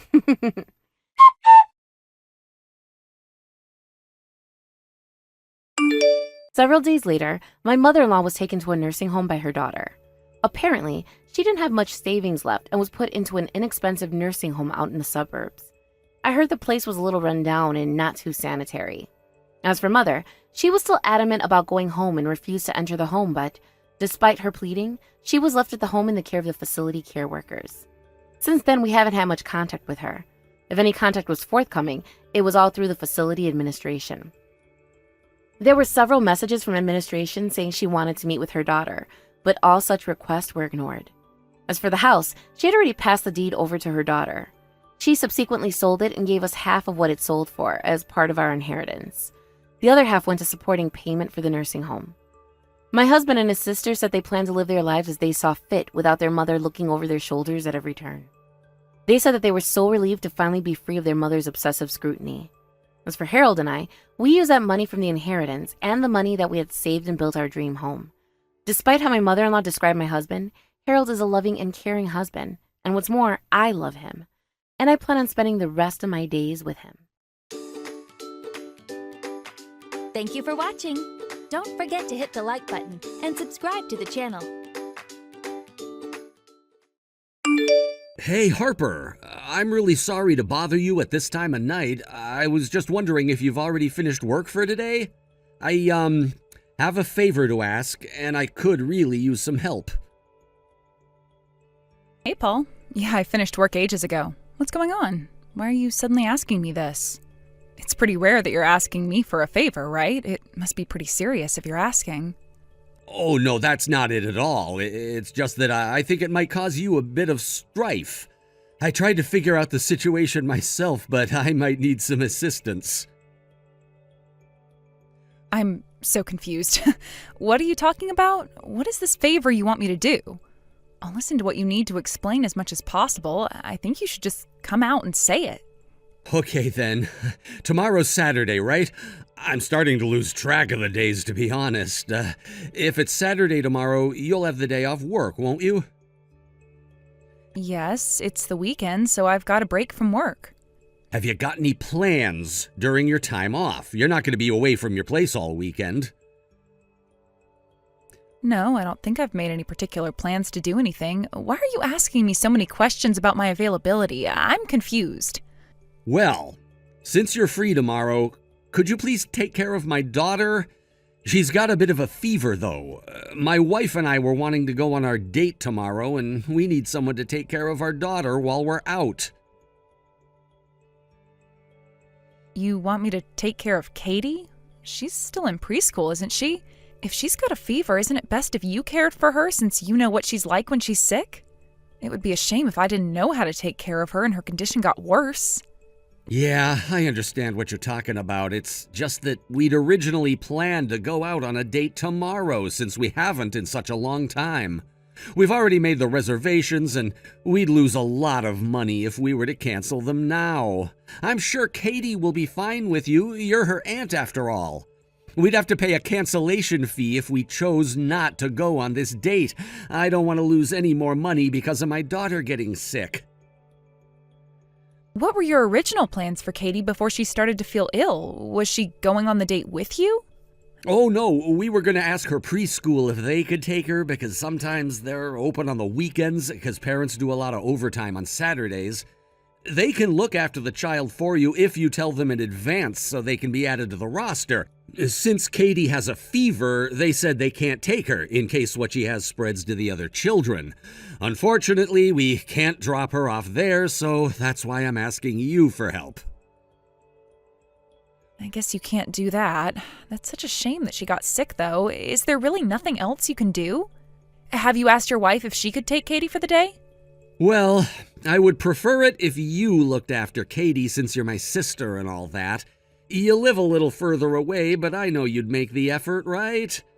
I feel like the one person I can trust with Katie is you, Harper. I know you'll take good care of her. Oh, really? That's a bit of a surprise to me, Paul. I didn't think you'd ever say something like that about me. Huh? What do you mean by that? Of course I think she'll be the safest with you. Well, usually it's your wife who takes care of Katie when it comes to this sort of thing. I thought you'd object to me looking after her. Well, that's why I was looking forward to asking you if you'd look after her, since you haven't had the chance to. She's sick, but what about me? I love my daughter, but as a parent, I need to have a break too. Do you get what I'm saying? Yeah, of course I understand. I know you're just trying to do the appropriate thing. So I guess I shouldn't really be surprised that you're asking me for a favor. You just very rarely ask me, that's all. Yes, that's true, isn't it? I just wanted to ask as I didn't want to spring anything upon you. No, that's okay. I understand completely. Anyways, back to the topic at hand. What should I do with Katie? It's been a long time since I last saw her, right? Is it okay if I just come to your house to look after her? When I told her about her Aunt Harper, it seemed like she remembered you. She seems very excited to hang out with you and show you her toys. I think she's really looking forward to seeing her Aunt Harper again and being with my side of the family. Oh, I see. I wasn't sure if she'd remember me since she's still quite young, but I shouldn't underestimate her memory. Really? But isn't it good that she does remember you? I mean, I've showed her pictures of you, so you're not a complete stranger to her. And tomorrow is my anniversary, so that's why the wife and I need some time to ourselves. I wanted to plan something for our special day, but I was limited on time and money, so I don't want to cancel our date. I hope this hasn't caused too much trouble for you, Harper. Please look after my little girl for me. That would be very much appreciated. No, it's no trouble at all, Paul. I get why you don't want to cancel anything. It's fine. It'll be nice to take care of Katie. I'm sure everything will be fine, right? Yeah, of course. You'll be fine with her. She's very easy to look after, and she'll have lots of fun with you. I'll take her to your house and pick her up in the evening. Okay, no problem. I'll take good care of Katie while you have a nice time on your date. Really? You'd do that for me? You're the best sister ever. Thank you so much for helping us out, Harper. Well, if your wife and Katie are fine with me being there, then it would be wrong of me to not do this favor for you. What time do you think it would be best for me to come over? I'll come and drop her off first thing in the morning so that Katie has the whole day to be with you. As a thank you, I'll send you some photos of our date while we're out. I'm really looking forward to this date with my wife. Please, have lots of fun hanging out with Katie. That's sweet, but you don't need to send photos. Just focus on having fun together and eating lots of tasty food. If you want to, you could always get me a little souvenir that I can have in my house. That would be cool. Paul, are you there? I'm really sorry to bother you during your date, but something's happened. Once you get this message, please reply to me straight away. We need to talk. Hey, sis, I'm really sorry for the late reply. I only just saw your message. I'm just having a really good time on this date right now, so I wasn't paying attention to my phone. How am I supposed to know what's going on? I thought I was able to get in contact with you easier than this. Aren't you worried about what's happening over here? Okay, Harper, I don't get why you're so angry right now. You need to chill. By the way, did you see the photo that I sent you? Lunch looked so delicious, right? I tried to take a picture of our hands together, just like the photos I posted on social media. Never mind. What's going on? Look, I'm sure you're having a nice time, but I don't really care about that at the moment, Paul. There's something wrong with Katie, and I've got no idea what to do about it. Okay, what's going on? Is she not feeling well? Tell me what's wrong with her. About an hour ago, her fever started to rise, and it happened pretty suddenly, too, as she was okay 1 minute, and then she told me that she didn't feel good. She said that she feels more tired now than when I got here to look after her. What should I do about it? Is that all you've got to say? Fevers in children go up and down all the time. I thought it would be something more urgent than that. What do you mean, is that it? Your child's sick, for goodness sake. No, that's not it, all right? I'm talking about your daughter here. She's not feeling well at all. And I'm really concerned and don't really know what to do about it. Okay, I'm sorry, but you need to relax so you can explain what's actually going on. Have you taken her temperature? What is it sitting at? Her temperature is reading at over 100 degrees. Maybe I should take her to the doctors? I don't know what else to do. As I expected, I knew you were going to over-exaggerate her condition. When children who are Katie's age get a fever, their temperature normally goes up before it comes back down. She probably just has a little bug in her system. For now, just give her some medicine to help bring the fever down. I'm sure there's some medicine for her in the house somewhere. Some medicine? The only medicine I found was over-the-counter medicine, and it's only for adults. I don't think it's a good idea to give a little girl this type of medicine, is it? There's no liquid medication for Katie? Really? I thought there would be. Well, I think you should go to the nearby pharmacy and get some medicine for her. Once she takes it, I'm sure the fever will calm down. I'm sure you'll also calm down after you give the medicine to her as well. That's not funny, Paul. What an inappropriate thing to say. I'm just trying to look after your sick daughter here. Even though she's your daughter, it seems like you don't want to have anything to do with the situation and hand full responsibility over to me. There's no need to say things like that to me. You're the one that agreed to look after Katie. Look, I'm busy on this date of mine, okay? I entrusted you to look after Katie, and that's what you should do, all right? You do something about it. I'm only here to help you. I'm not her mother and need help from you when it comes to her being sick. I feel so stupid asking you for help. She really doesn't look good, so I'm going to take her to the urgent doctors to make sure she's going to be okay. You're seriously gonna take her to the doctors? What a waste of time and money. She'll be fine. You're overreacting so much right now. She'll be fine if you just let her sleep or something. You don't need to take her anywhere. Unlike you, I'm actually wanting to take care of this child of yours, okay? I think it's natural to be more cautious about a child being sick, especially when they've got a fever. I don't think you're taking this very seriously at all, Paul. Well, like I said before, you don't have to take her to the urgent doctors, okay? She's fine. I'm trying to be a good aunt here and look after Katie. I've already made my decision and I'm going to the doctors. Since I can't find your insurance cards or anything, you can pay for the doctor's bill later. I'm taking her there whether you like it or not. Hey, you can't just do something without a parent's permission, Harper. Are you kidding me? Harper, answer me. I'm your brother and I need you to answer me.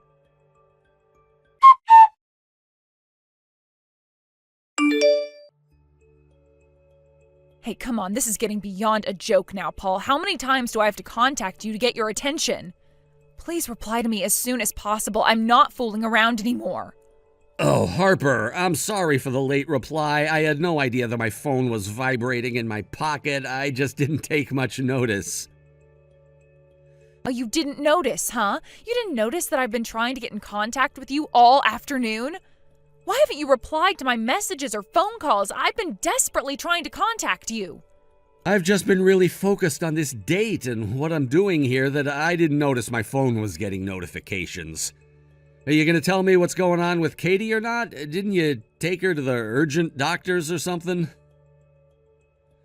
Apart from that, I'm wondering where the heck you are. Didn't you say that you were going to pick up Katie this evening? Well, about that, there's been a slight change in my plans, you see.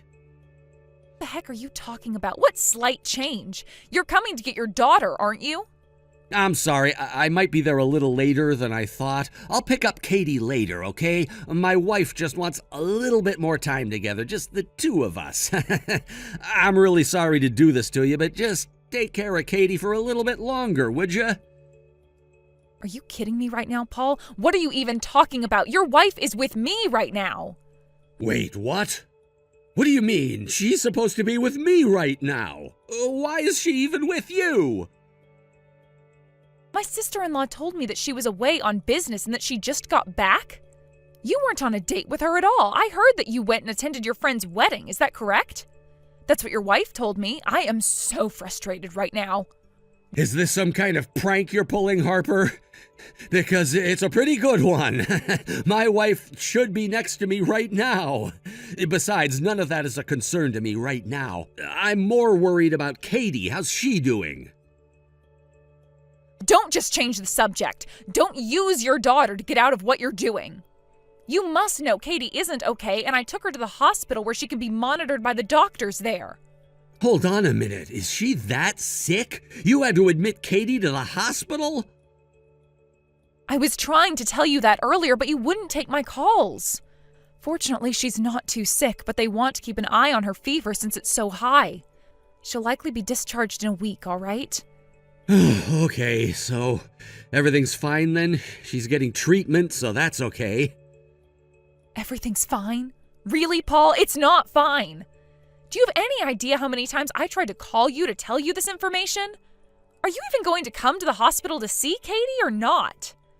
Well, you've already dealt with it, so there's not much more I can do for her. Plus, I'm really busy right now. I can't just leave. I know that you're lying about being on a date with your wife. Don't even try to play this game with me, Paul. You can't be that busy when you're trying to push the responsibilities of your daughter onto me. Why won't you do anything? You didn't bother picking up the phone, so I called your wife instead. You know that she told me that you weren't on a date with her, right? That's not it. Now just wait a minute, please, while I get all of this straight in my mind. So it's true that my wife is with you right now? Oh my God, Paul, how many times do I have to tell you that she's here beside me? Don't you believe anything I'm saying? No, because I didn't think that she'd be coming home tonight.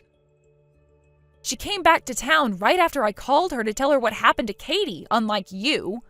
I thought that parents didn't do these kinds of things, but I guess you care more about yourself than your child, Paul.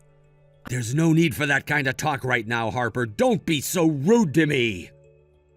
I guess she's probably more angry now, especially that I entrusted Katie to your care. I don't think she's as angry as you think she is, but she's very much done with you. She said that she was going to divorce you. Wait, what? Divorce me? Whatever for? That's got to be some kind of joke, right? Please, forgive me for everything. I'm going to be honest with you now, brother. I don't really care if you're going out on dates or whatever. Just don't bring me into this mess that you've made. If that's the case, can't you just make a little excuse for me? Just to explain to my wife why I wasn't with Katie? Are you going to talk to each other about this? Can you please stop her from divorcing me, please? Harper, I don't want to lose my family. I told you not to drag me into this. Did I say that I'd forgive you for this? I'm pretty sure I didn't. How could you do this to your family? I definitely won't forgive you for abandoning your daughter with me. Do you even know how she was feeling when she got admitted to the hospital? I think you told me how she was feeling. No, I didn't. I told you about the fever, not what she said to me. She was crying out for her mom and her dad. Do you know how hard it is to listen to a child cry for their parents? But no, you decided to lie to me and took care of your own matters first. Just disgusting behavior from a father. If you're wanting to be a father, you don't betray your child and do whatever you want. That was because I didn't know that Katie was in that situation. If I had known about it, I would have gone to the hospital straight away.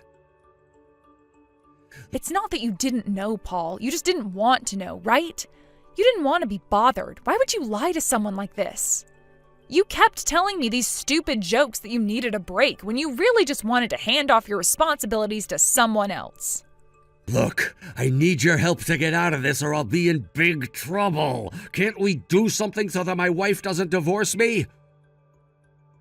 Why would I want to help you? That's not a possibility anymore. I'll ask my sister-in-law to explain the rest to you. She'll be waiting for you when you come home. I wouldn't make her wait too long. If you'll excuse me, I need to make sure Katie's all right. Harper, you've got to help me out. My wife was being serious. She's going to divorce me. Wow, I had no idea that would have happened. You've made your bed, Paul, so you've got to lie in it now. What? How dare you say something like that to me? Don't you realize that the divorce is partially your fault? Are you kidding me? How the heck is this my fault? I didn't lie to my family about what I was doing. The photos that I sent during my date, you were the one that sent them to my wife, weren't you? Thanks to you, she found out about my affair. You're the one who committed adultery, Paul. You can't pin that one on me. I was just as surprised as her that you were cheating. Wouldn't she have found out you were having an affair without the photo anyway? If I hadn't taken that photo, it would have just been me and a friend hanging out together, but I couldn't do that because of you. You need to take the blame. I'll do no such thing because I at least didn't lie to everyone and stab people in the back. You were the worst, Paul. I think your wife's doing the right thing by divorcing you. You shouldn't have sent the photo in the first place. I thought it would have been better if I sent it, but I guess it backfired. I don't know why you're taking her side. You're not even close friends. I never thought that this would happen. What the heck am I supposed to do now? You're literally blaming everyone else but yourself. Ugh, unbelievable. You're so annoying. This is not the time to voice your opinion of me. I might be getting divorced because of you. This is really bad. Don't you get that? I think my sister-in-law and Katie would be better off without you, to be honest. They don't need someone who cheats and lies in their family. I don't know how you can misunderstand this so much, Paul. Misunderstand what? What are you talking about, Harper? That's not the only reason why your wife was to get a divorce from you. Adultery is obviously the worst thing to experience, but the real reason isn't that. Really? What's the reason? I don't understand why me cheating wouldn't be the reason for wanting a divorce. Don't you realize that you left your sick daughter alone with basically a stranger so that you could go and have your affair? You prioritized your love affair over your own daughter. Don't you know how messed up that is? Your wife can't forgive you for that. You obviously don't care about the well-being of your own daughter. You're a terrible father, Paul. Is there seriously nothing that I can do about it? I really don't want to get a divorce.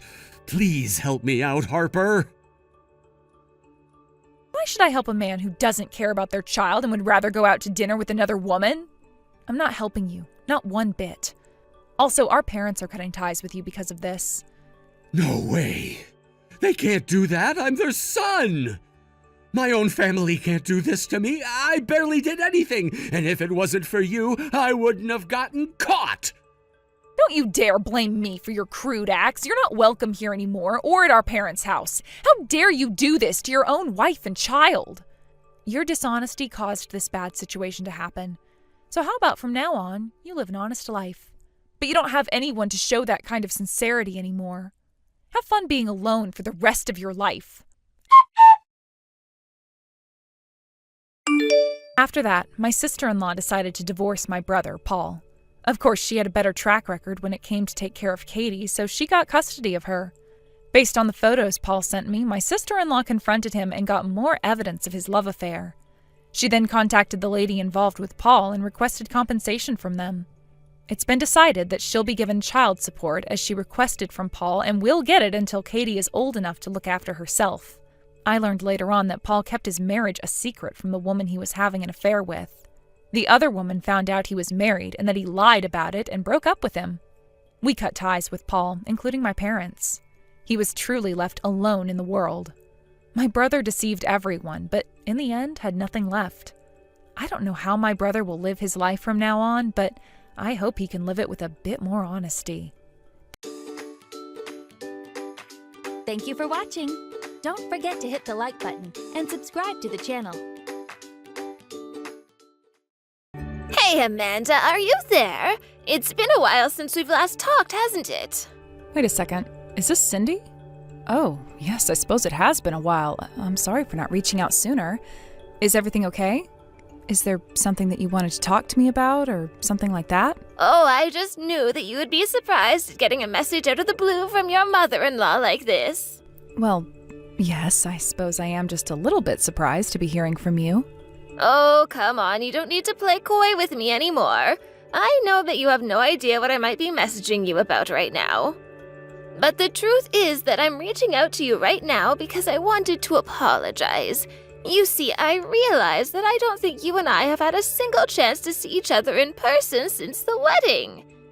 And the worst part was that both my son and my husband were telling me that I should reach out and that I should try and spend more time with you and get to know you better and all of that. But at the time, I just really couldn't help but feel as if my son had been stolen away from me and that you were the one who did the stealing. I just couldn't get over those feelings. Oh, I see. Well, thank you very much for telling me all of this. I really appreciate it, Cindy. But I don't hold it against you at all, you know. You just care deeply about your son, and that proves it, right? Yes, well, even so, acting that way is just a little bit unbecoming for a woman my age, and I'm just a little embarrassed that I was acting like that at all. Well, like I said, I really don't hold any of that against you whatsoever, but thank you for reaching out and apologizing. So then you're saying that you'll forgive me for being so pig-headed about this whole thing? After all, I know that I haven't really been the nicest person to you. I mean, I never invited you to our house so that you could come and see how my husband and I live. I never invited you to any family gatherings that we've had since you and Jerry got married. I've basically just kind of ignored you this whole time. Yes, that's true, and I won't lie, not going to your house and to those family gatherings did hurt my feelings a bit. But you've given me such a sweet and genuine apology here that I just don't know what else to say except that, of course, I forgive you. I'm actually so happy that you reached out to talk to me like this. Thank you so much. I guess I just never let myself see what a truly sweet and caring girl you are. It makes total sense what Jerry sees in you as a partner now. Thank you again for those kind words, but do you mind if I ask just why it is that you're apologizing so suddenly? I mean, I feel like Jerry stopped talking to you about this a while ago, and you and I haven't even sent each other a message in 6 months. You're right.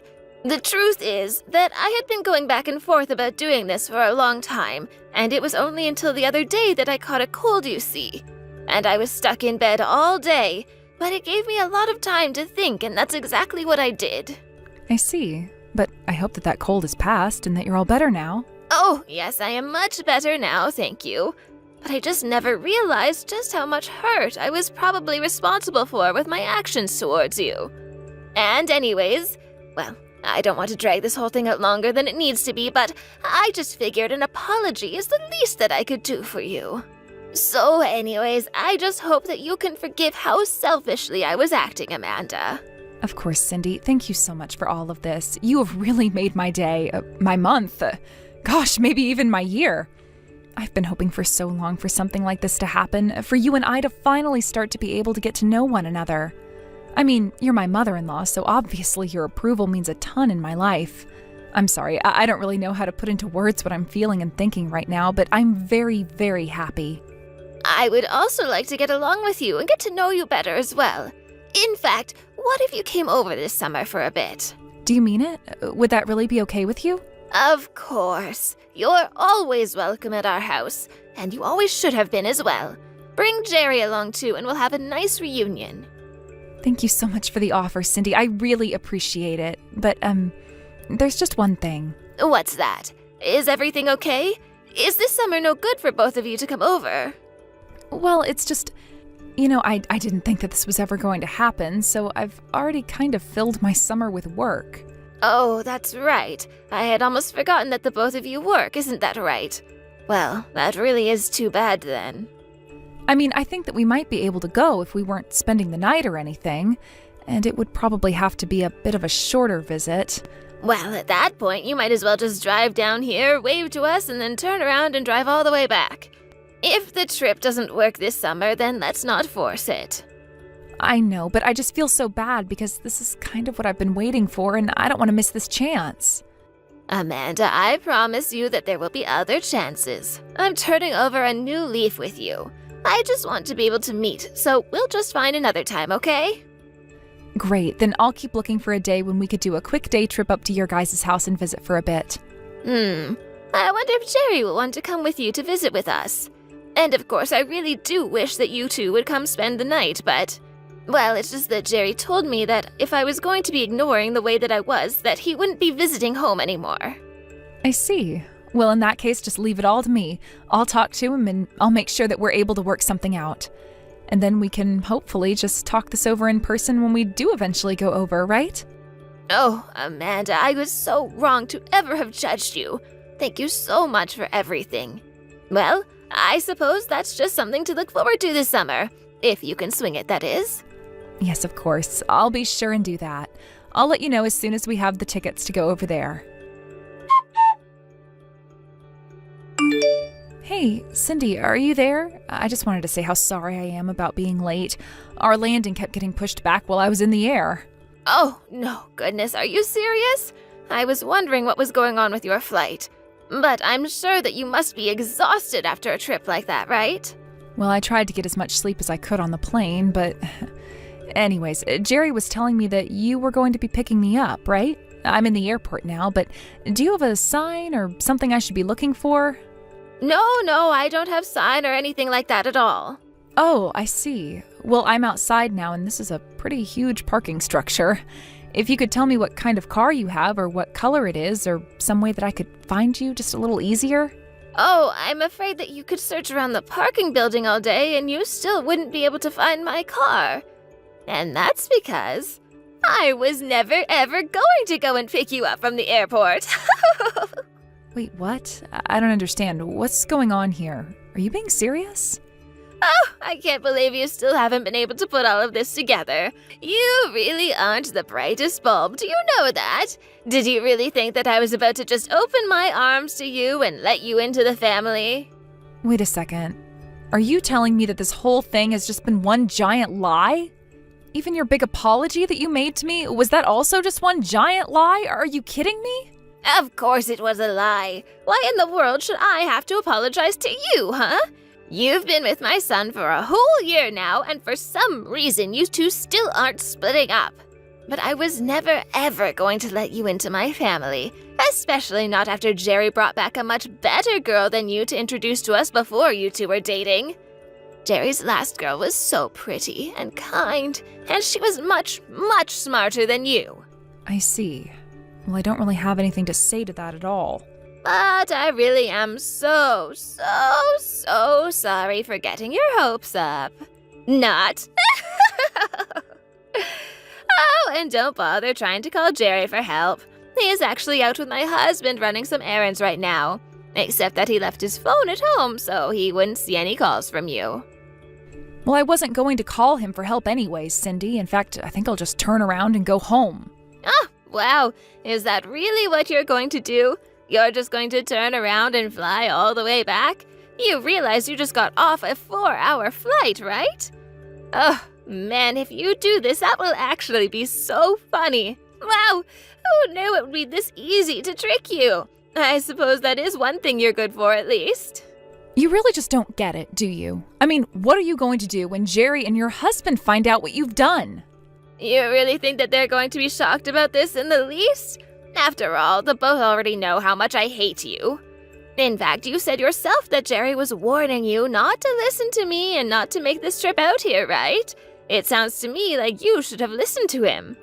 If you did, then you wouldn't have ended up in such a bad spot as you're in now. Okay, fine. If that's the way that you're going to be about this, then I guess I feel like I understand you a bit better now. First of all, you should know that a nasty little girl like you has no business at all being married to a man like my son, got it? You know, when Jerry told me that you were raised by a single mother and only ever finished high school, well, I almost fainted right then and there. After all, for someone like my son, a graduate from a very good university, to end up with a lowlife like you, well, maybe it's to be expected from a boy who keeps his head too in his books for his own good. It just made him more vulnerable to being tricked by the likes of you, and that is exactly what you did. I'm sorry, Cindy, but I did nothing to trick Jerry into liking me at all, and I really resent you even saying that. And just why should I care about what some stupid little nobody like you has to say, huh? Besides, I know that you're just with my son because you see him as a meal ticket. Well, I hope you know that I'm not going to let you get away with this for much longer. I will deal with you in the ways that I know how. I don't understand how you can call me all kinds of horrible names and insult me like that right before you start handing out threats. How dare you talk back to your mother-in-law like this? You see, this is exactly the kind of behavior that I'm talking about. A wild child like you has no business at all being with my son. So how about you follow through with what you said, get back on the plane, and go right back to where you came from? Because I certainly don't want you setting a single foot in my home. Oh, trust me, I don't need you to tell me not to come back here. I was never planning on returning here to begin with. Well, good then. I just wish that my son would hurry up and realize that he is better off not wasting his money and time on a woman like you. In fact, when Jerry does get back from running those errands, I think that I'm going to give him the idea that he should reach out and talk to his ex again. Then your days as a couple will be truly numbered. You do whatever you want, but I wouldn't hold out hope that your plan is going to work. You say that, but I know my son, and I know he'll do just as I push him to do. In fact, the whole reason why I invited him over this time was so that I could talk to him about leaving you. I thought that this might be the perfect chance to finally get rid of you. So thanks for being such an idiot and walking right into my trap.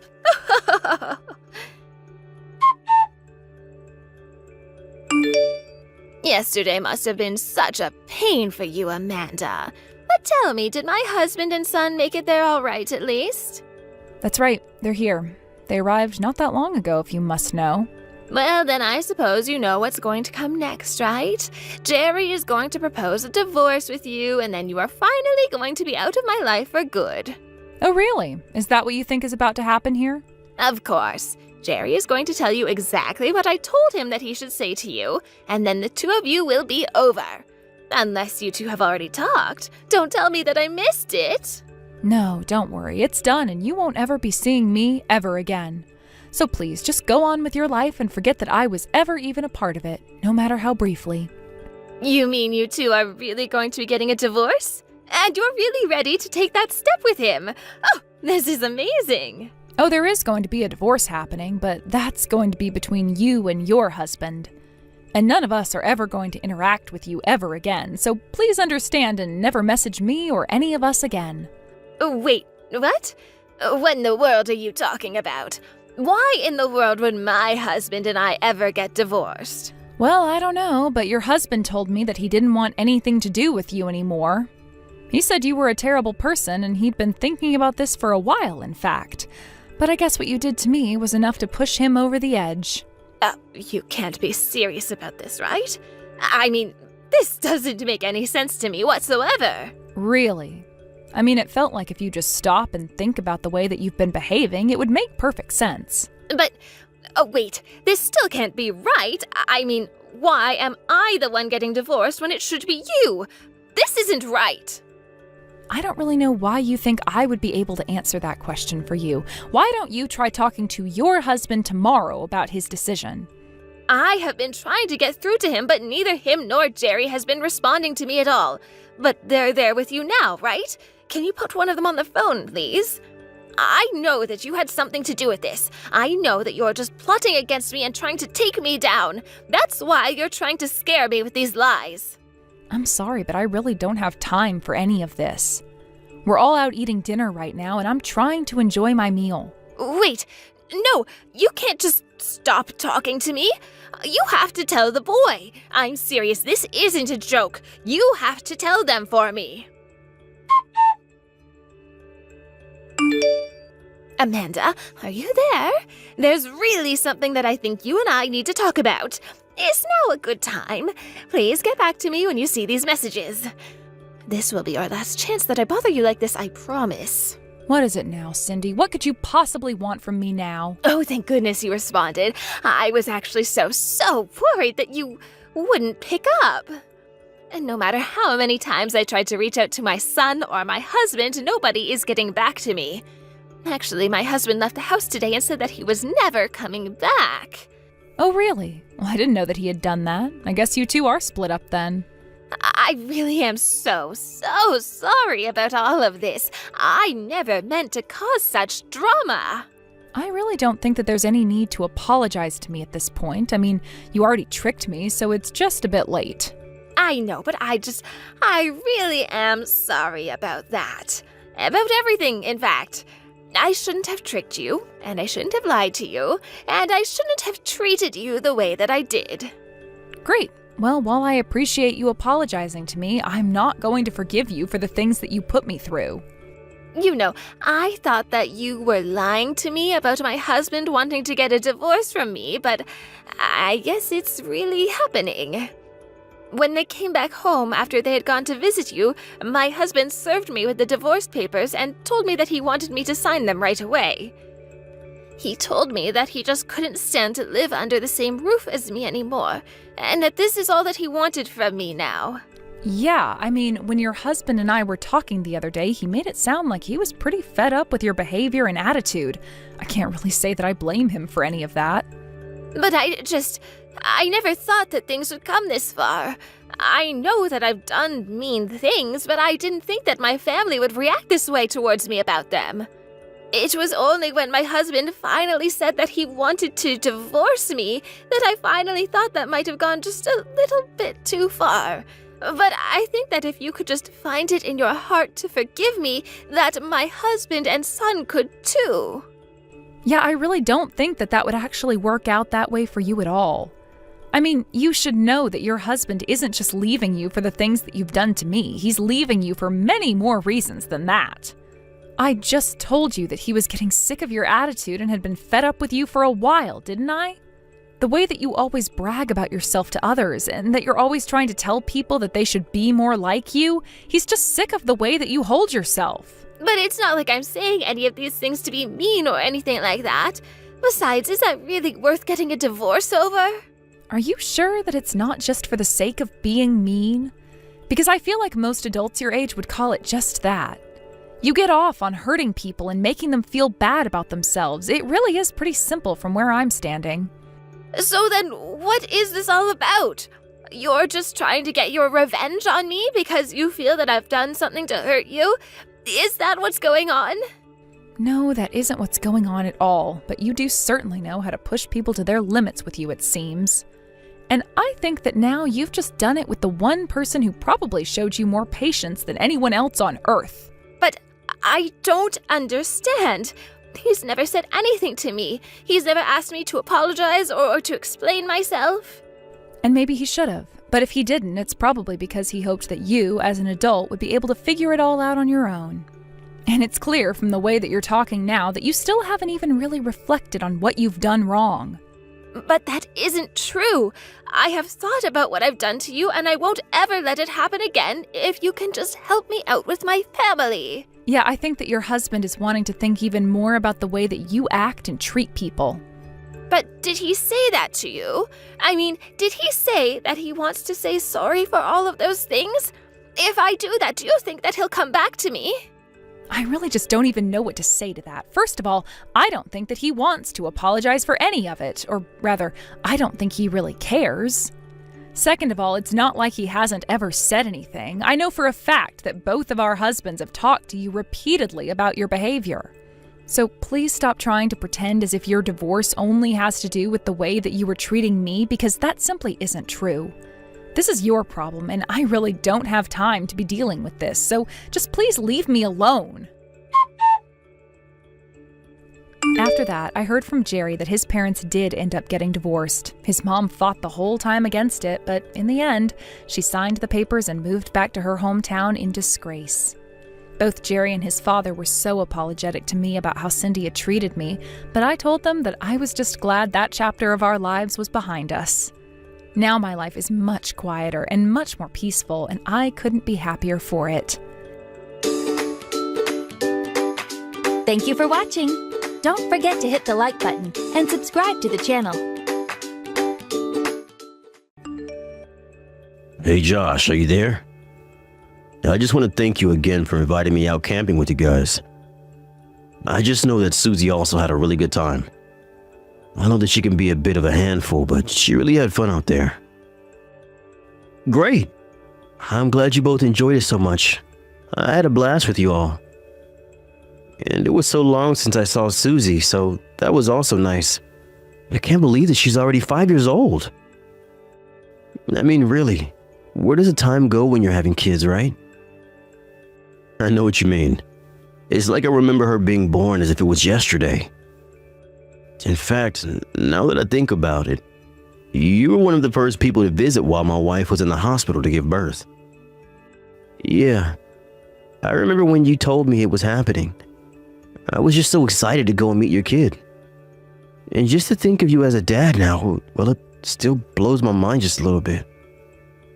Yeah, I mean, what can I say except that I think it's made me grow up quite a bit, really. That makes perfect sense.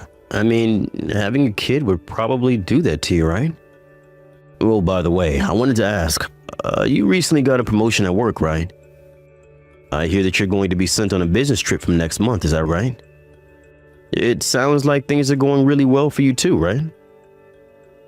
Yeah, well, I guess it helps a bit when you're not married. It means you could be moved around easier. Well, I must say that I'm a bit jealous to hear that from you. And now you'll get to travel around the globe, trying all kinds of great foods. Well, I don't know if I'll be going all over the world, but it is a really exciting opportunity. Although, I just know that I'm going to be missing some foods from here while I'm gone. Man, I would love to be able to go abroad for something soon. Well, why don't you? What's stopping you from getting out there? We'll see with the family and kid and all. But about how long are you going to be gone for this trip? I think the whole thing is supposed to take about 3 months in total. 3 months? That's a pretty long time to be away, don't you think? It's true, but I've heard some people have been sent away for as long as 2 years. Oh wow, well, I guess in that case 3 months might not be that bad. Who knows? You might even be coming home with a foreign girlfriend. Yeah, I mean, I won't say that I haven't thought about that as a possibility. And then maybe when you're back, we can all go out camping again or something. I'll be sure to try and learn up a lot about being in the outdoors before you're back. For sure. I would love to go out camping with you again sometimes. I love getting to do that kind of stuff with friends. And I just know that my little Susie has really taken a liking to you. She's always asking about when we're going to see you next. Oh, really? Aw, that's so sweet of her. Well, you tell her I'm looking forward to it too. Of course I'll do that. So how soon do you think we'll be able to do that? Well, I do think that even after I get back from the trip, I'll probably be a little busy with debriefs and all that. But I think as soon as things settle back down for me, that you and I should be able to go camping again. Awesome. That sounds like a good plan to me. You just give me a date and time and I'll try to be there. Sounds good. Then once I have more information for you, I'll reach out to tell you how things are looking. Okay, great. Looking forward to it. And I'll be sure to tell Susie to look forward to it as well.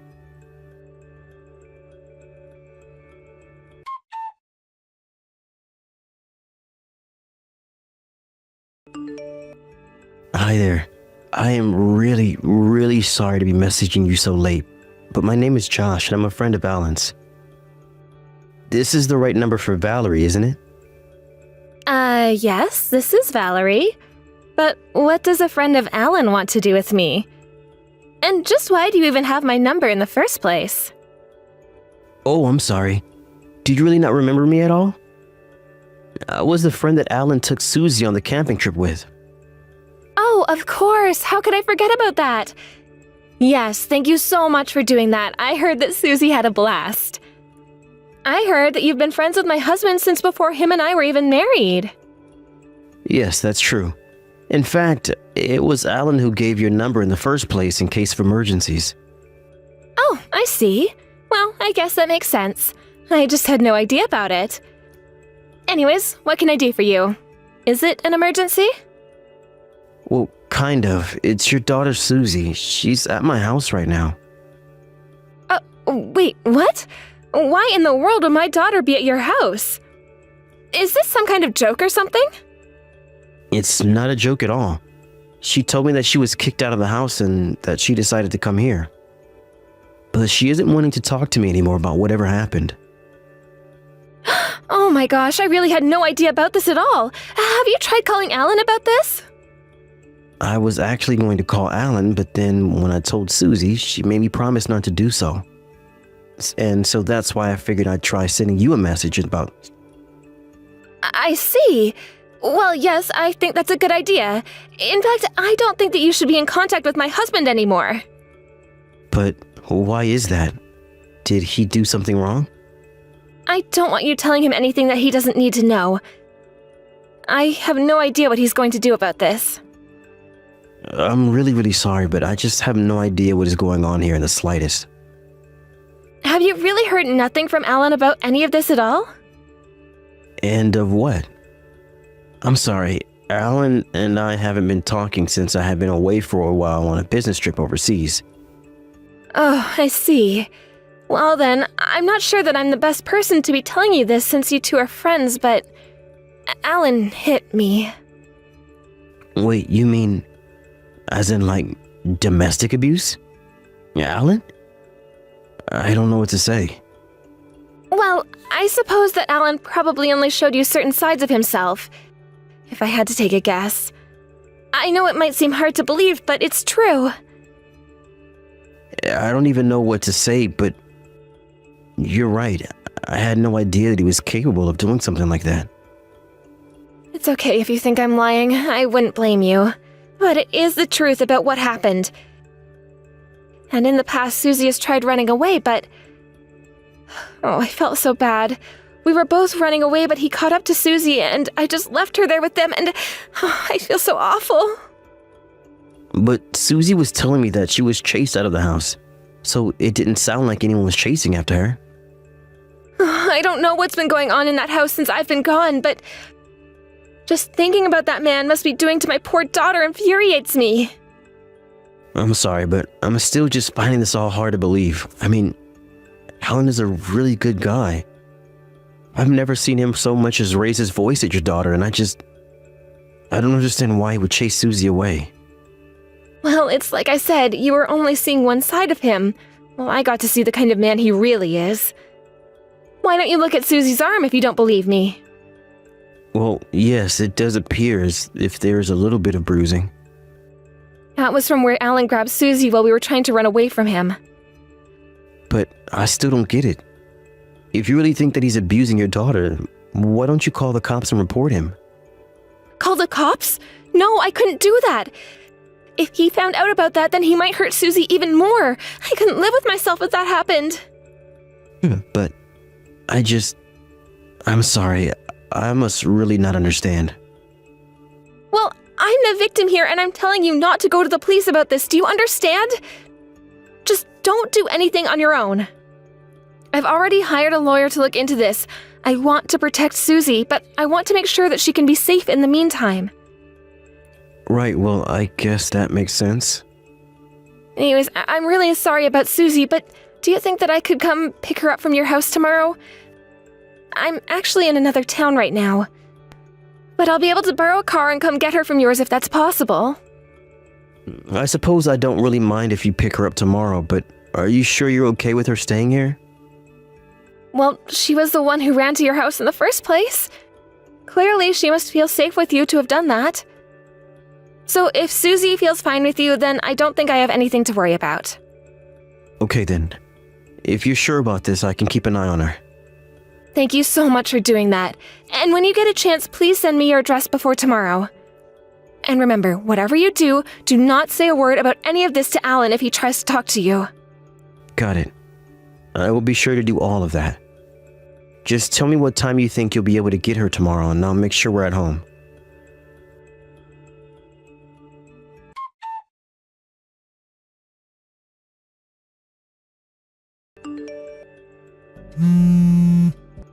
Josh, is that you? What are you, drunk dialing me or something like that? No, nothing like that. You know that I wouldn't do that sort of thing. You're definitely drunk right now, aren't you? I mean, why else would you be blowing up my phone like this if you weren't? I was actually asleep and it was only my phone going off so much that finally woke me up. You were asleep? What about your kid? What did you do to Susie? How could you just throw her out of the house and go right back to sleep? I thought I knew you, man, but I don't even know what to think about you anymore. Wait, what? What are you talking about? I'm divorced and my ex-wife has full custody of the kids. I'm sorry, but I think that you must have your facts mixed up because I really am not following you at all. Wait, what? You got a divorce and lost your kid? Wait a second. Were you saying that I threw Susie out of the house? How would you even know that? What's going on with my daughter? Well, let me just start from the top. Your daughter showed up at my house tonight. She what? Why in the world is she at your house? What is going on? I think she arrived about 11 at night. She remembered that I was the friend who took you and her camping. She was crying and told me that she had been kicked out of the house. Kicked out of the house? Is she okay? How did this happen? Well, you said that you were asleep this whole time and just woke up, right? You have to believe me. Is she still there with you right now? Yes, she's right here. I waited for Susie to fall asleep before calling you since she's so shaken up. I'm sorry, I really didn't mean to accuse you of anything. I had no idea that you had gotten a divorce or anything like that. Yes, well, it really is true. We've been divorced for a couple of months now, actually. She found someone else that she wanted to be with. Oh my gosh. I had no idea about that at all. So then, it sounds like your wife might have some interest in keeping your daughter from talking all about what's happened to her. And to think I even bought into what she was saying. You mean that you were talking to Valerie about this as well? Well, she told me that you were abusive and she never mentioned divorce, just that she ran away from you. But then, does that mean that Susie was actually escaping from Valerie this whole time? What was she saying to you? I mean, it sounds like that might actually be the case. And I'm sure that Susie was running away from this other guy's house. I wouldn't be surprised if Valerie just threw her out for the night and figured she'd collect Susie tomorrow. Oh my gosh. I'm really so sorry. Valerie mentioned bruising on Susie's arm and I'm glad it's not you, but I'm so sorry for ever doubting you. You don't have anything to apologize for. I probably would have done the same if you had any kids as well. Anyways, if it's okay with you, I think I'd like to go to your place. I actually haven't been able to see Susie in a while since Valerie got full custody. I miss my daughter, man. And I need to apologize to her for all that happened since the divorce. And of course, we're here waiting for you.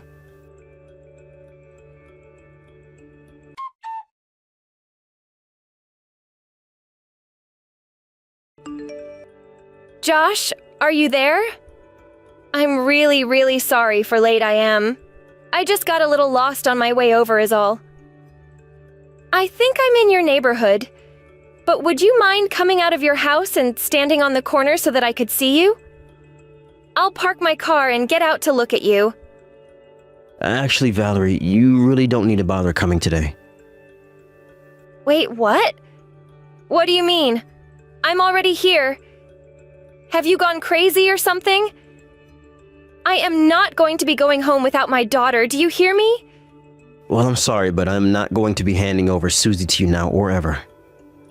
And the reason why I refuse to hand her back over to you is because I know that you're the one that's been putting her through so much suffering. I have no idea what you're talking about at all right now, but you know what? I don't think that you have a clue either. Now look, I came to get my daughter and I'm not going home without her.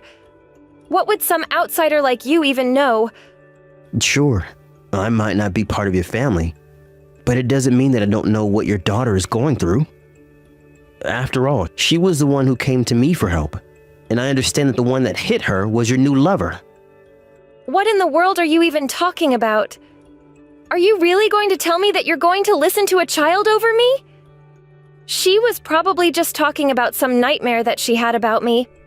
But you can't just listen to her like that? And just how could a child even think of such horrible things like that to tell me in the first place? I'm not just going to disregard what a child says, especially about abuse. And just what gives you the right to say what is and isn't abuse, huh? I don't know. I suppose that ultimate decision is probably going to come down to the police and child protective services. Wait. What? What did you do? Did you really call them? Oh, don't worry. I didn't call them. I don't think I could, but your ex-husband has done just that. Well, you tell him to cut that out right now. How could you do this to me? You know, I really wasn't going to reach out and call Alan at all.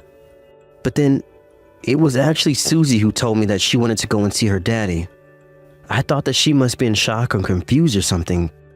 But then I realized that she was being honest and that I had made a huge mistake. Oh, you made a mistake. Do you have any idea the kinds of things that Alan has put me through? He's lied to you about everything. I had to leave town. I had to leave everything behind to get away from him.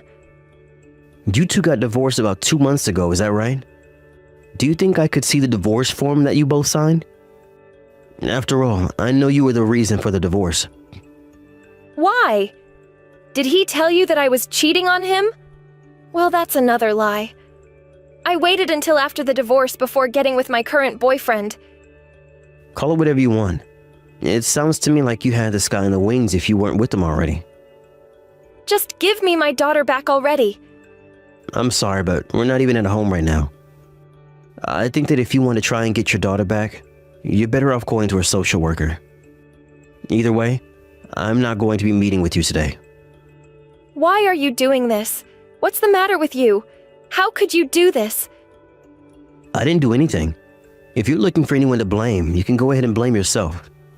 You chased your daughter out of her own home late at night and didn't care at all about where she was until I contacted you. You or your new boyfriend were probably the one who left the bruises on her arm. How could you ever think that I was going to give your daughter back to you after this? Please, Josh, you really do have this all wrong. You have to know that I only have her best interests in mind. That's why you threw her out of the house yesterday? You don't know the full context. That isn't what happened. Please, you're not listening to me. You're right, I'm not. And the reason why I'm not is because your own daughter is here telling me that you're lying. Okay. Maybe I used to be a little strict with her in the past, but that's not what's happening now. She's just holding a grudge. Even if I did believe you, you're not doing yourself any favors at all by telling me that. Anyways, I'm just a messenger letting you know that your daughter isn't here. If you want her back, that's going to be between you, your husband, Susie, the police, and the CPS. As for me, I want nothing more to do with this. Thank you very much.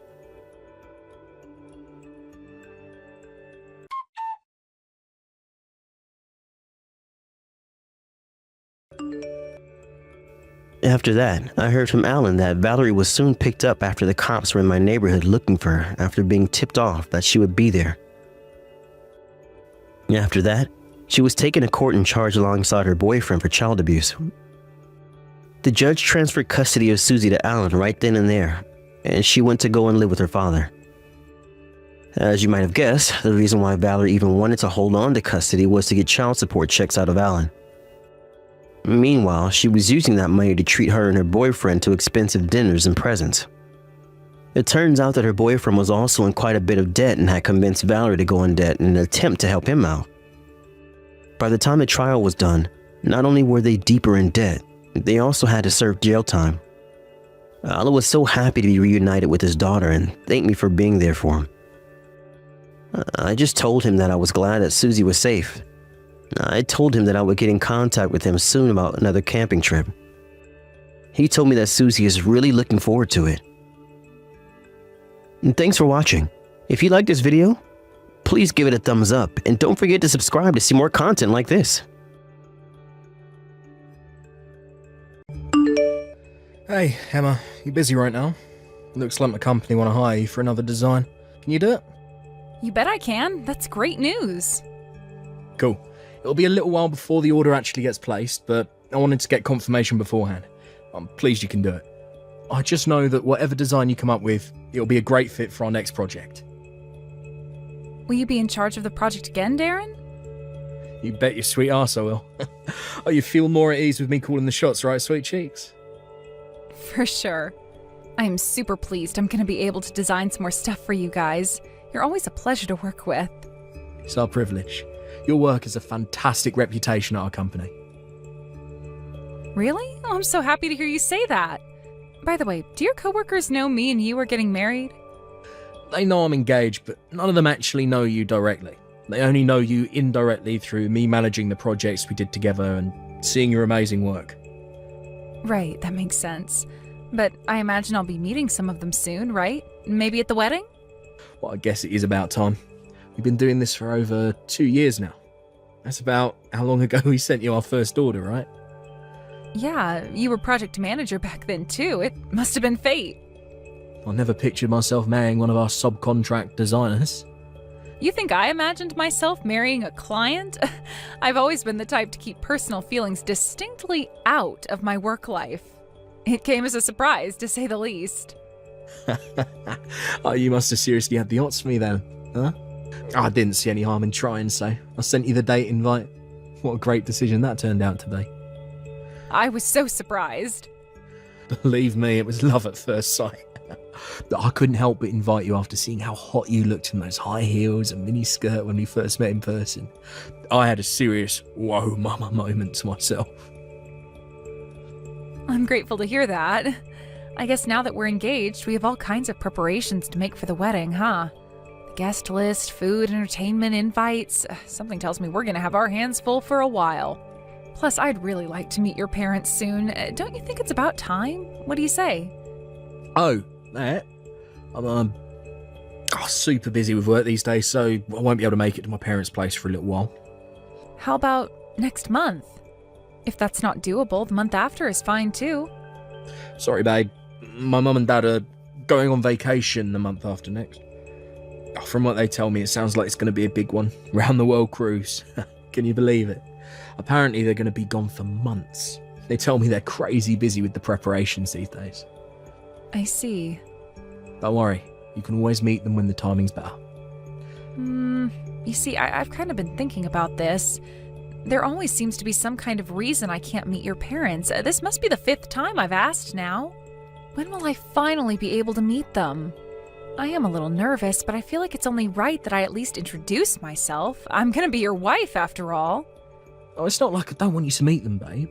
Life just happens, that's all. Like I said, they're crazy busy themselves, not to mention my hectic work schedule. They live pretty far away. The drive itself is 4 hours alone.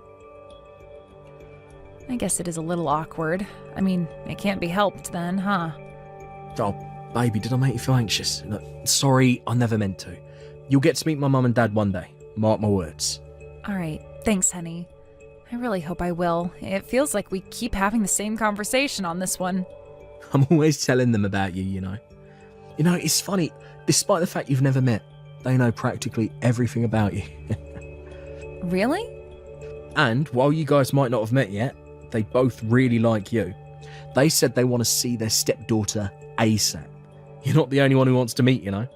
Really? I'm so happy to hear that. Oh, besides, I want you to meet them too. The sooner the better. That's what I say. They already know what an amazing person you are, but I want my folks to see it for themselves, directly. You're the person I love most in the world, babe. The most? Stop it, honey. You're embarrassing me. You're the most important person in the world to me, my sweet sugar dumpling. I just want you to know how much I love you. So don't worry, okay? Got it. All right, that's enough. Has someone gone all shy? My sweet sugar dumpling? Really? You don't even hear things that soppy in romance novels. Oh my, what are you? Like my big, soft, cuddly, waddly teddy bear? Cuddly waddly teddy bear. Now look who's talking. Anyway, it's only because we're messaging. You'd never catch me saying this stuff in real life. Oh man, if people could see this conversation, I'd be way too embarrassed to talk like this in person. Anyway, what I'm really trying to say here is that I want you to believe in me. Right. Sorry if I sounded like I doubted you, honey. Are you home right now? Darren, I was just about to message you. There's a girl loitering outside our house. Should I call the cops? It's me. I'm buzzing the doorbell. Me? Wait, who is this? Isn't this Darren? Daddy's girlfriend. Let me inside the house. Daddy? This is Darren's number, isn't it? What are you talking about? What's going on? Who are you? Please, I need you to help my mommy. At this rate, the baby... Huh? The baby? My little bro. By daddy, do you mean Darren? Are you Darren's daughter? Yes. No way, that can't be. Darren and I are engaged. I know that. My mommy knows too. But if what you're saying is true, isn't what you're doing right now a little strange? Why would you come to my house? Because you're the only one who can help us. What's that supposed to mean? I don't understand. Please, will you help me make sense of all this, sweetie? Good morning, Darren. Today's your day off, right? Sorry, babe, I'm a little busy right now. Oh, is that so? How come? I'm in a spot of trouble right now. I'll be in touch when things calm down, okay? Are you looking for your missing wife and daughter by any chance? It's surprising how kind you can be when you want to be. What are you talking about? I don't know what you mean. I don't have a wife. Lisa. What?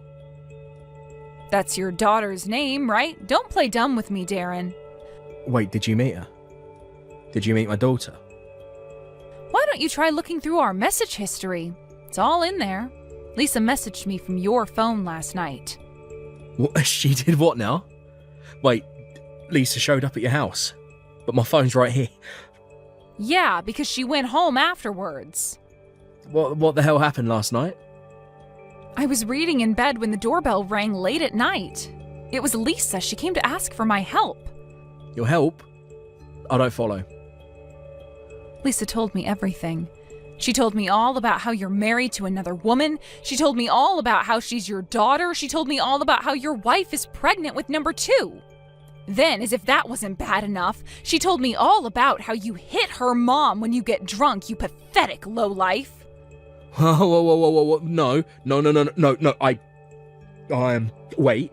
Look, I'm sorry I hid being married from you. I guess I can't make any excuses about that one. It is true, but I do not hit my wife. That's a straight up lie. You gotta believe me. I'd never do anything like that. Surely you know I'm not that kind of guy. I don't know what to believe anymore, Darren. I thought I knew you, but I was obviously dead wrong. Are you saying your daughter's lying? Yeah, exactly that. She's lying to get me in trouble. She's been going through a rebellious phase lately. Surely you know what kids can be like at that age. I'd want to rebel too if I found out my dad was cheating on my mom. Right. I guess you got me there. But look, please, you mustn't believe it. It's not true. I never hit her mum. Did she say anything else? Yeah, she told me all about how you never let her mom get a moment's rest despite the fact she is heavily pregnant, and constantly boss her around, making her do things like housework, cook your meals, and give you foot massages. She told me her mom's so frail and weak as a result of your abuse, she's worried her little brother might not even make it. You were nothing but a source of terror and anxiety for that poor girl and her mom. How could you do this? Lies, and more lies. You can't believe a word that comes out of that girl's mouth. God, how badly does she want to ruin my life? That little Never mind. But your wife is really in a bad way. She was so skinny and emaciated you'd hardly believe she was pregnant, and her face was as white as a ghost. Who knows if the baby would even have made it if she didn't go to the hospital when she did. Lisa was right to be worried. The hospital? Me, Lisa, and your wife all went to the hospital together last night. You were asleep. But I took your wife to the hospital for medical treatment. You came here. You took my wife without saying anything to me. What would you have done if I told you? Hit me too? You're the one who did this to her. If you weren't such a cruel, abusive monster, I wouldn't have been forced to do what I did. I had to get your wife away from you. No, you're wrong. You're dead wrong. It wasn't like that at all. Which part am I wrong about? Believe me, I didn't want to believe you were the evil scumbag Lisa told me you were, but your wife's body was covered in bruises. My jaw almost hit the floor when I saw her. What are you saying? That she beat the crap out of herself? Drop the act already, Darren. Oh yeah, and you should know she'll be getting medical certificates and having photos of her injuries taken at the hospital. It'll be used as proof that you hit her. Proof? For what exactly? She'll be needing them very soon. They'll be essential when she takes you through divorce court to claim compensation and take custody of Lisa. Holy, what in God's name? Why would she divorce me? You can't seriously think you get to treat someone like your own personal punching bag and not get divorced. Besides, don't you want one yourself? Did your engagement to me mean nothing all along? Sweet sugar dumpling my ass. Well, that was, I get it. You never had any intention of marrying me in the first place, did you? That's why no matter how many times I asked, you never let me meet your parents. I was just your backup girl, wasn't I? A gullible moron conveniently made to wait on the sidelines in case things didn't work out with wife number one. No way, it wasn't like that. I did plan on divorcing my wife eventually, I swear. But I figured it would be best to wait until after our next kid was born. Wow. It's fine, Darren. You don't have to lie to me anymore. I wouldn't marry you now if you paid me $1 million. What? But why? I thought you couldn't wait to marry me. We were madly in love. Do you seriously think I'd want to marry the kind of low-life scumbag piece of human refuse that puts his hands on a woman? Why would I voluntarily become your next domestic abuse victim? You're insane.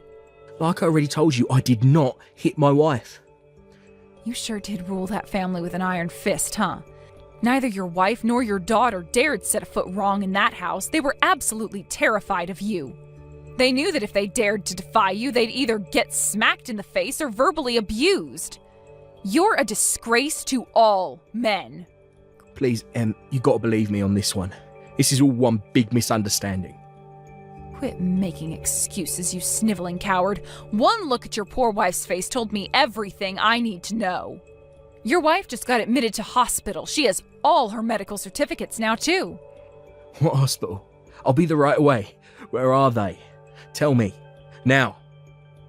I'm not telling you a damn thing. This is kidnapping, you psycho. I'll report you to the cops if you don't tell me. And fast. The only one who needs reporting to the cops is you wife-beating nutjob. I asked my parents to find me a good lawyer, so I assure you the wheels of your downfall are very much in motion. If it's a fight you want, I gladly accept your challenge. A lawyer? Are you joking me?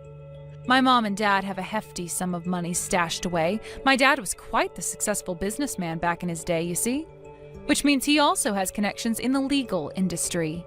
Actually, come to think of it, I told you about my dad's business exploits not long after we first met, didn't I? Wait, were you with me for my parents' money all along? You filthy, vile, disgusting piece of crap! You shut your goddamn whore mouth before I shut it for you. Excuse me? No one shit talks me and gets away with it, woman. Give me back my damn wife, give me back my damn daughter, and get the heck out of my life forever. And there it is, threats of violence. I wondered how long it would take before I found myself in your crosshairs. Good Lord, did I dodge a bullet with you. Your wife and daughter are free individuals, and they have a right to live their own lives. They are not your possessions. Do you think I'm just going to stand by and let you destroy their lives even more than you already have? I'll do whatever it takes to get them back and take them home. I'm serious. No chance. I just got a message from my dad. My lawyer is contacting a vulnerable persons care facility as we speak. They've already agreed to look after Lisa and your wife after they get discharged. What the hell? Why are you going to all these lengths to meddle in my freaking private affairs? They're strangers to you. I might not have known about it, but I was still an active participant in an affair with a married man. I want to make up for my part in what you made me do. Not to mention wanting simply to help that poor girl and her mom on a purely human level. Yeah, that's right. You are my partner in crime. If I'm a disgrace, then so are you. Don't you dare go near my daughter, you filthy, cheating whore. Are you really calling me that? At least I didn't know what I was doing. Even if I'm a bad person, I still do more good for Lisa and her mom than you ever will. I'd never hurt that poor girl. Oh well, look at Little Miss Hero of Justice. Aren't you just a saint? Get off your frickin' high horse already. Cut the crap. Why does my second choice woman think she has any right to talk back to me? I knew keeping you as my number 2 was the right decision. Looks like I'm finally seeing your true colors, huh? You really had me fooled. I guess you managed to fool your wife into marrying you too, huh? And I would have gotten away with it if it wasn't for that meddling kid. Why the hell couldn't she just listen to me like a good, obedient daughter? Lisa was only trying to protect her mom and her unborn little brother from you. This is why women's liberation was a mistake. What? Women were made to obey men. Without men around to guide you, you'd be totally lost, all of you. God, you make me want to vomit. Are you actually this much of a scumbag? This should go without saying, but our engagement is off. I never want to see your face again for as long as I live. That's not for you to decide. I'm the man here, and I'll make the decisions. You have no right to decide anything, you piece of crap. What did you just call me? How dare you? Lisa said there's something she really, really wants to tell you. I'm gonna hand her the phone now. You better make sure you don't say anything to upset her. Daddy? Sorry for going out without telling you. Lisa? What the hell do you think you're playing at, girl? Do you enjoy pissing your dad off? I'm gonna protect my mommy from you. I hate you. I hope you die. I hope you're never happy again. How dare you speak to me like that? I am your father. You're not my daddy anymore. I don't have a daddy now. Bye. So, yep, there you have it. Sucks for you, but that's what your life looks like now. You hold your goddamn horses. Lisa's still there with you, right? Put her back on. She says she's done speaking to you. Give it up. What the hell is with that kid? First she goes and rats on me, and now she's giving me attitude. That little brat. You wait till I get my hands on that little pipsqueak. Ugh. If you know what's good for you, I suggest you get that temper of yours under control. Actually, I think Lisa's very brave for standing up to her bullying dad. There are some things that can only be said through messages. Brave? Give me a break. Let me see her. I'll have that brat redisciplined before you can say knuckle sandwich. You stay away from her. You're a dangerous individual with a track record of physical violence against women and children. You're no different to a criminal. You shut your bitch mouth. Don't you go thinking you're hot shit just because mummy and daddy happen to have money. Other than that, being moderately good looking, you have no redeeming features at all. All that awaits you now is a life of sucking up to men with money in the hope that they'll feed you, clothe you, and put a roof over your stinking worthless head. Slander is a criminal offense, you know. Do you want me to take you to court for this, too? Did you forget I have a lawyer? This is all Lisa's fault. Correction, this is all your fault. Coming over to my house at night like that must have been an extremely difficult decision for her to make. The fact that she would stop at nothing to protect her mother shows just how much she loves her and how desperate you made her feel. Lisa is brave and admirable. Bullshit. You losers are just trying to form some dumb female faction and take me down. You think you're Wonder Woman or something? Well, you ain't. This is what all women are really like deep down. Weak, petty, and small-minded. Actually using physical violence to oppress, brutalize, and intimidate people weaker than yourself shows much more weakness, pettiness, and small-mindedness than anything your daughter did. You're so big and brave, you can only stand up to people smaller and weaker than you. That ain't true. Okay, how about you speak to my lawyer then? You should be careful though, she's a legal professional, so insulting her like you did me could get you in trouble. She might even take you to court. Don't try and change the subject. Give me my wife and kid back. No, like I said, I'm protecting them. But they're my family. Not anymore. The only family they have is each other now. Your wife protected her unborn son, and your daughter protected your wife. Which is why I'm protecting Lisa. How about trying to have a little self-awareness about the reality that your domestic abuse victims never want to see you again for the rest of their lives? After getting discharged from hospital, Darren's wife moved into a care facility for vulnerable people. They have a rigid policy for protecting personal information, which means Darren has zero chance of tracking her down. Once I knew her and Lisa were safe, I introduced her to my lawyer. With that, Darren and his wife entered into divorce proceedings. As a result, he predictably lost custody of his daughter and was ordered to pay a massive sum in compensation for the physical pain and emotional distress he'd subjected his poor family to. He'll most likely never see either of them again. That about wraps up the sanctions from his ex-wife. Honestly, he was lucky he didn't go to prison. If the thought of having to relive her suffering by taking him to court wasn't so painful for his ex-wife, I think she probably would have. But rest assured, he wasn't out of the woods yet. Because after that, it was my turn to punish him. I was pretty livid about being deceived myself, you know? So what did I do? I decided to give his workplace a call. Why, you ask? Oh, nothing special. It was just a regular business call, of course. I've been working as a subcontractor for Darren's company for a while, and thankfully, I'm still able to receive work even without going through him. The phone call lasted a while, and me and the woman who answered the phone hit it off. I somehow feel like she seemed the type to enjoy a cheeky bit of gossip in the staff room on her lunch break. And what did I do, being my silly old careless self? I only went and accidentally told her all about her coworker Darren, from the affair to the domestic abuse to the divorce. Oopsie! With that, I knew his reputation in the workplace was sure to hit rock bottom. Apparently, he's a complete social pariah now, never gets given lucrative contracts like before, and is basically forced into taking on the projects no one else wants.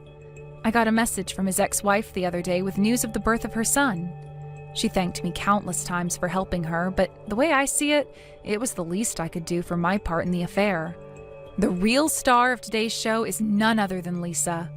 I just know she's going to be the best big sister in the world.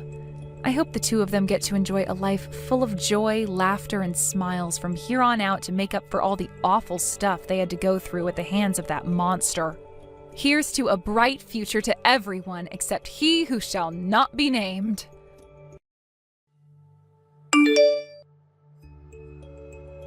Hello, Catherine. I just wanted to let you know that I heard about what's going to happen, and I know that this weekend, when everyone comes over, you're the only one who's going to be late. Oh, hello, Irene. Yes, I'm sorry to say, but I just couldn't get the time off of work to go with everyone else. My George and Finn are going to be heading to your place before I will. But the moment work ends, I'm going to be headed straight to your place as well. Is that so? So even though it's causing you all this trouble, you're still going to keep working? I think you need to remember that a housewife's first duty is to her family and her home. I mean, don't you feel bad about not spending enough time with your son? I appreciate these words of advice, but I really don't feel like I'm neglecting my son at all. But I am very thankful that I have George to help out with the parenting. Thanks to him, it makes me working so much easier. I really couldn't do any of this without him. Honestly, I just don't understand what's up with young people these days. Besides, I would hardly say that my son is helping you out.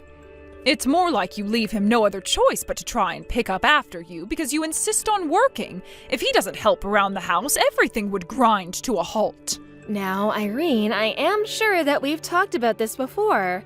But when George and I got married, we agreed to split the work of taking care of the kids and the house. And George happily agreed to that. He didn't have any problems with it at all. But don't you understand how humiliating it must be for him to do something like that? I really don't think that he sees it that way at all. I think it's all pretty normal for him.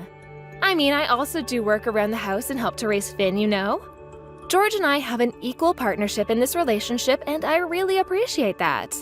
I suppose maybe you just don't know what I'm talking about because you were raised in your single-parent household by your mother. But the fact of the matter is that taking care of the children and taking care of the house are both the woman's job, and your husband shouldn't be helping you out, period.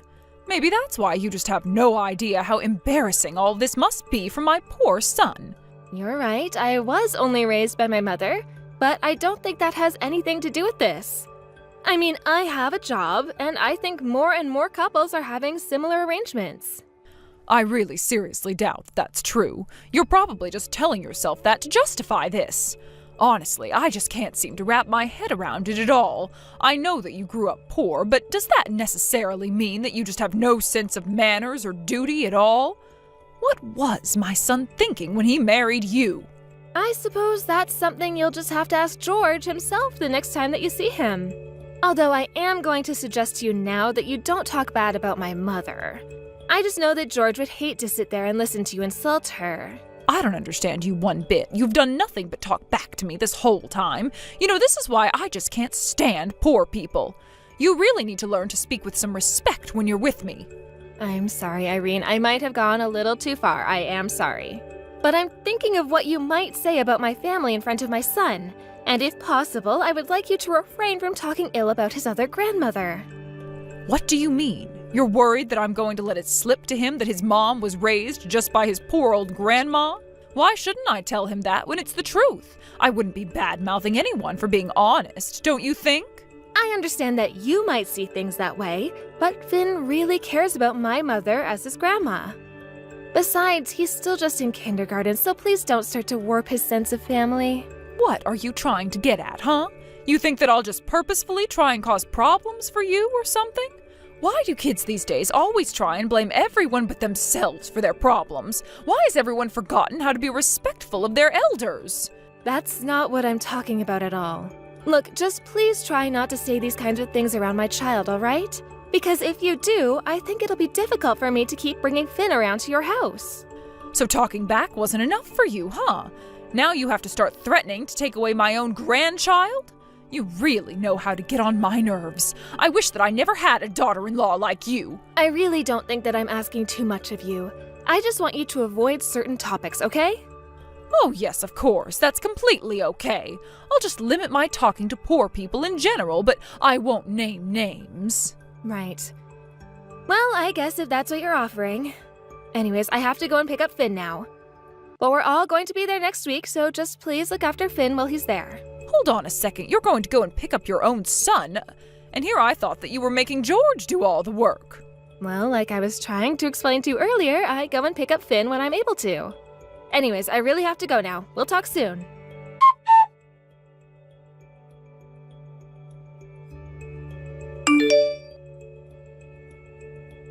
Hey, Irene, are you there? I just wanted to let you know that it seems I'll be arriving even later. But George and Finn are already at your house, right? Oh yes, the two of them are already here. But you're really telling me that you're going to be even more late? Do you really think it's right for you to keep putting off seeing your in-laws like this? I really am so sorry about that, but my boss has just asked me to stay a little late. I think I should be here another couple of hours before I can leave. You know that you have a family, right? It seems that all you care about is work. Do you really think that this is something a good daughter-in-law should do? I mean, do you not realize just how much trouble you're making for my son with all of this selfish behavior of yours? I really think that this isn't as serious as you think. Besides, this is something pretty serious at work. I don't mean to cause any trouble for you or my husband for that matter, though. Whatever. I really don't have time to deal with you, but I suppose I just shouldn't even count on seeing you before I go to bed. Besides, I'm happy enough just being with my son and grandson. I would be just fine not being exposed to your face. Well, I want you to understand that I do want to go and be there with all of you. And I will try and finish this work quickly so that I can get there as soon as I can. Oh, please, you don't have to pretend to be so polite to me, you know. I know that you don't value visiting me or being around me at all, so you can just not bother coming to see me at all. Oh, but I thought that we were all going to go out tomorrow, isn't that right? I can't just leave Finn with you. That would be asking too much of you. Oh, so now you care about asking too much of me, is that right? Honestly, you just do whatever you like. But fine, keep doing what you like. Just make sure that you call me before you arrive. I have some things I'd like you to do. Of course, that's entirely fine with me. What is it that you want to ask of me? Oh, I just need you to do some errands for me. A little shopping is all. You can do it after you finish work on your way here. Surely you can at least handle that, yes? Of course I can handle that, Irene. I'll let you know once I'm leaving the office. Good, because I wanted you to get some food for us all to eat tomorrow as well. It might be a bit much, but I'm sure that you can handle it. Well, please don't worry about it. I will handle it. Anyways, I have to get back to work now. Yes, of course. You have fun with your work.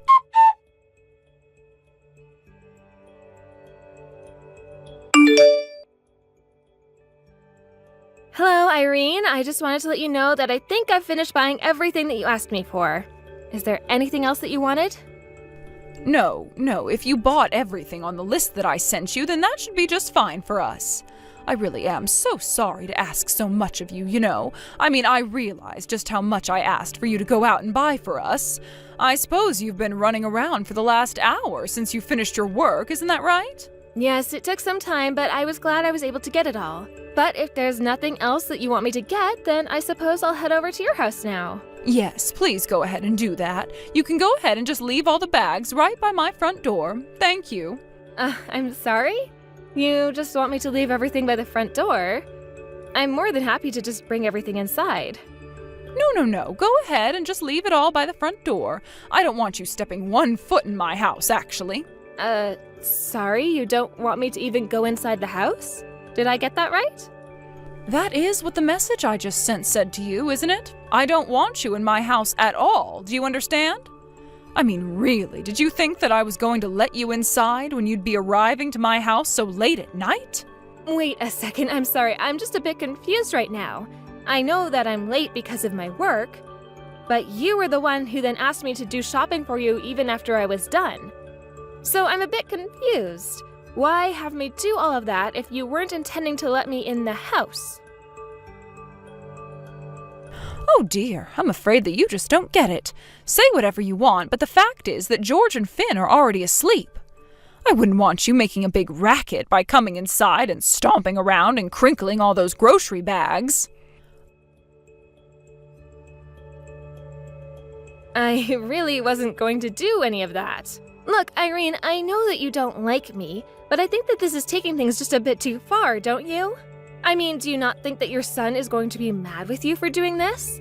I don't care at all what anyone thinks of me doing this. Besides, just why do you think I was sending you all over town after you got off work? Like I said, your husband and son are already asleep, so nobody is going to come to your aid tonight. Got it? Okay, but that's just now. You realize that, right? I mean, what do you think is going to happen afterwards? Oh, I'll think about what can be done about all of this when that time comes. After all, I'm sure that George will believe anything that I say. I am his mother, after all. You know, I really don't know if this is going to go how you think. I mean, I doubt he'll believe his own mother would act this way. Well, that's part of the beauty of all this. You can say that I did this if you want, but I doubt that you'll convince him it's true. After all, you know what a good act I put on in front of my son, don't you? I get that, but you just sent me all around to do all of this shopping.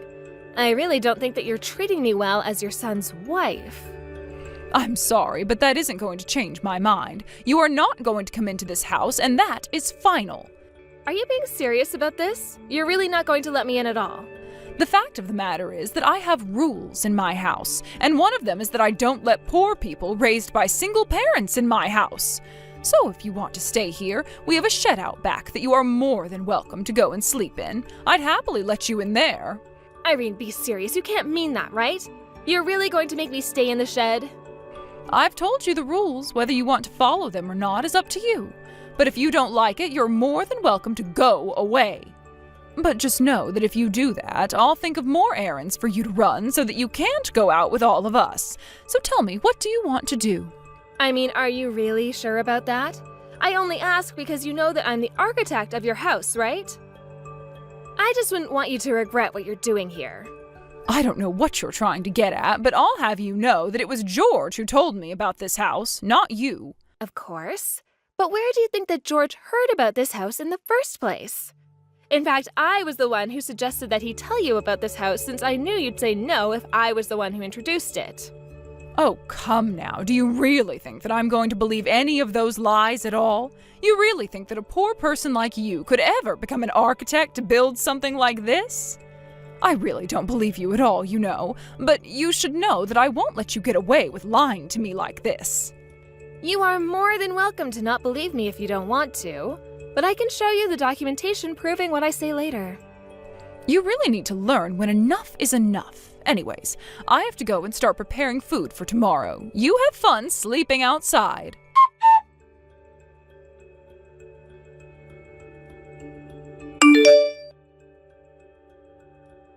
Catherine! I have been messaging you and you haven't been responding. What is wrong with you? I'm sorry, Irene, but I was asleep. Besides, what could you possibly want from me this early in the morning? Excuse me? What kind of way is that to talk to your mother-in-law? What I want to know is if you told George about what I said to you last night. Is that why he's so upset with me? Yes, actually, if you must know, I did tell him what you said and did to me last night before going to sleep. But do you have a problem with that? You seemed pretty confident that he wouldn't believe me at all. Well, I thought that at least he would have doubted that you were telling the truth about me, but what is all this I hear about you being an architect? And why is my son now demanding that I apologize to you? Is this another one of your lies? It's nothing like that at all. I was only trying to tell you the truth yesterday. But I was able to download all the documents proving what I was saying, and I have them with me now. I don't know what is going on here or how you've convinced my son of this, but I'm not going to be fooled by your lies, and I won't apologize either. How about you just call your realtor and ask who built the house? Are you serious? You really want me to do that just to prove a point? You're the one calling me a liar. But if I am, then it would be pretty easy to disprove, right? Wait a second. Are you really an architect? You mean, you weren't trying to trick me at all? Of course not. Why would I do that? But, I mean, you come from a poor single-mother household, right? How could you become an architect? You're right that I was only raised by my mother, but we were never poor. That's just something you assumed because of how I was raised. But you do know that my mom works, right? But she's a woman. There's no way that she could make that much money. What decade do you think it is right now where a woman can't earn as much or more than men? You know that I make more money than George, right? And my mom was the one who sent me to college? Please tell me that you're joking. You can't actually make more than George. I'm not joking at all. I mean, you could even check with George and he'll confirm all of this. If you want, I can even send you some of my pay slips so that you can see just how much money I do make. No, this doesn't make any sense. If you know about this house, then why didn't you just take it yourselves? Why would you share it with me at all? Actually, I did used to live here when I was younger. I bought the house as an investment and then moved out and rented it out for a while. Oh, come on, you're a woman. There's no way that you know about investing and real estate and all those sorts of things. Again, I really think you need to catch up to modern times here. But I suggested that George tell you about the house because I thought you would like it. More like because you wanted to get money out of me, isn't it? You really are coy, do you know that? Well, I just remember you were so worried about finding the right place. But now I'm of half a mind to sue you for all that you've done. What do you mean you're going to sue me for what I've done? What did I even do? Well, you tried to make me sleep out in the shed as well as a bunch of other emotional damage. And I'm going to make you pay for that. You can't just sue your mother-in-law like that. That's not right. You think George is going to let you get away with that? I think that George would definitely back me up with this. After all, I've been telling him all about what you've been telling me. But if you don't believe me, you can just go and ask him yourself. How could you do this? How did you turn my own son against me? What is the matter with you? I'll have you know that I've been nothing but patient with you this whole time. But you pushed me right over the edge and now you're going to pay for it.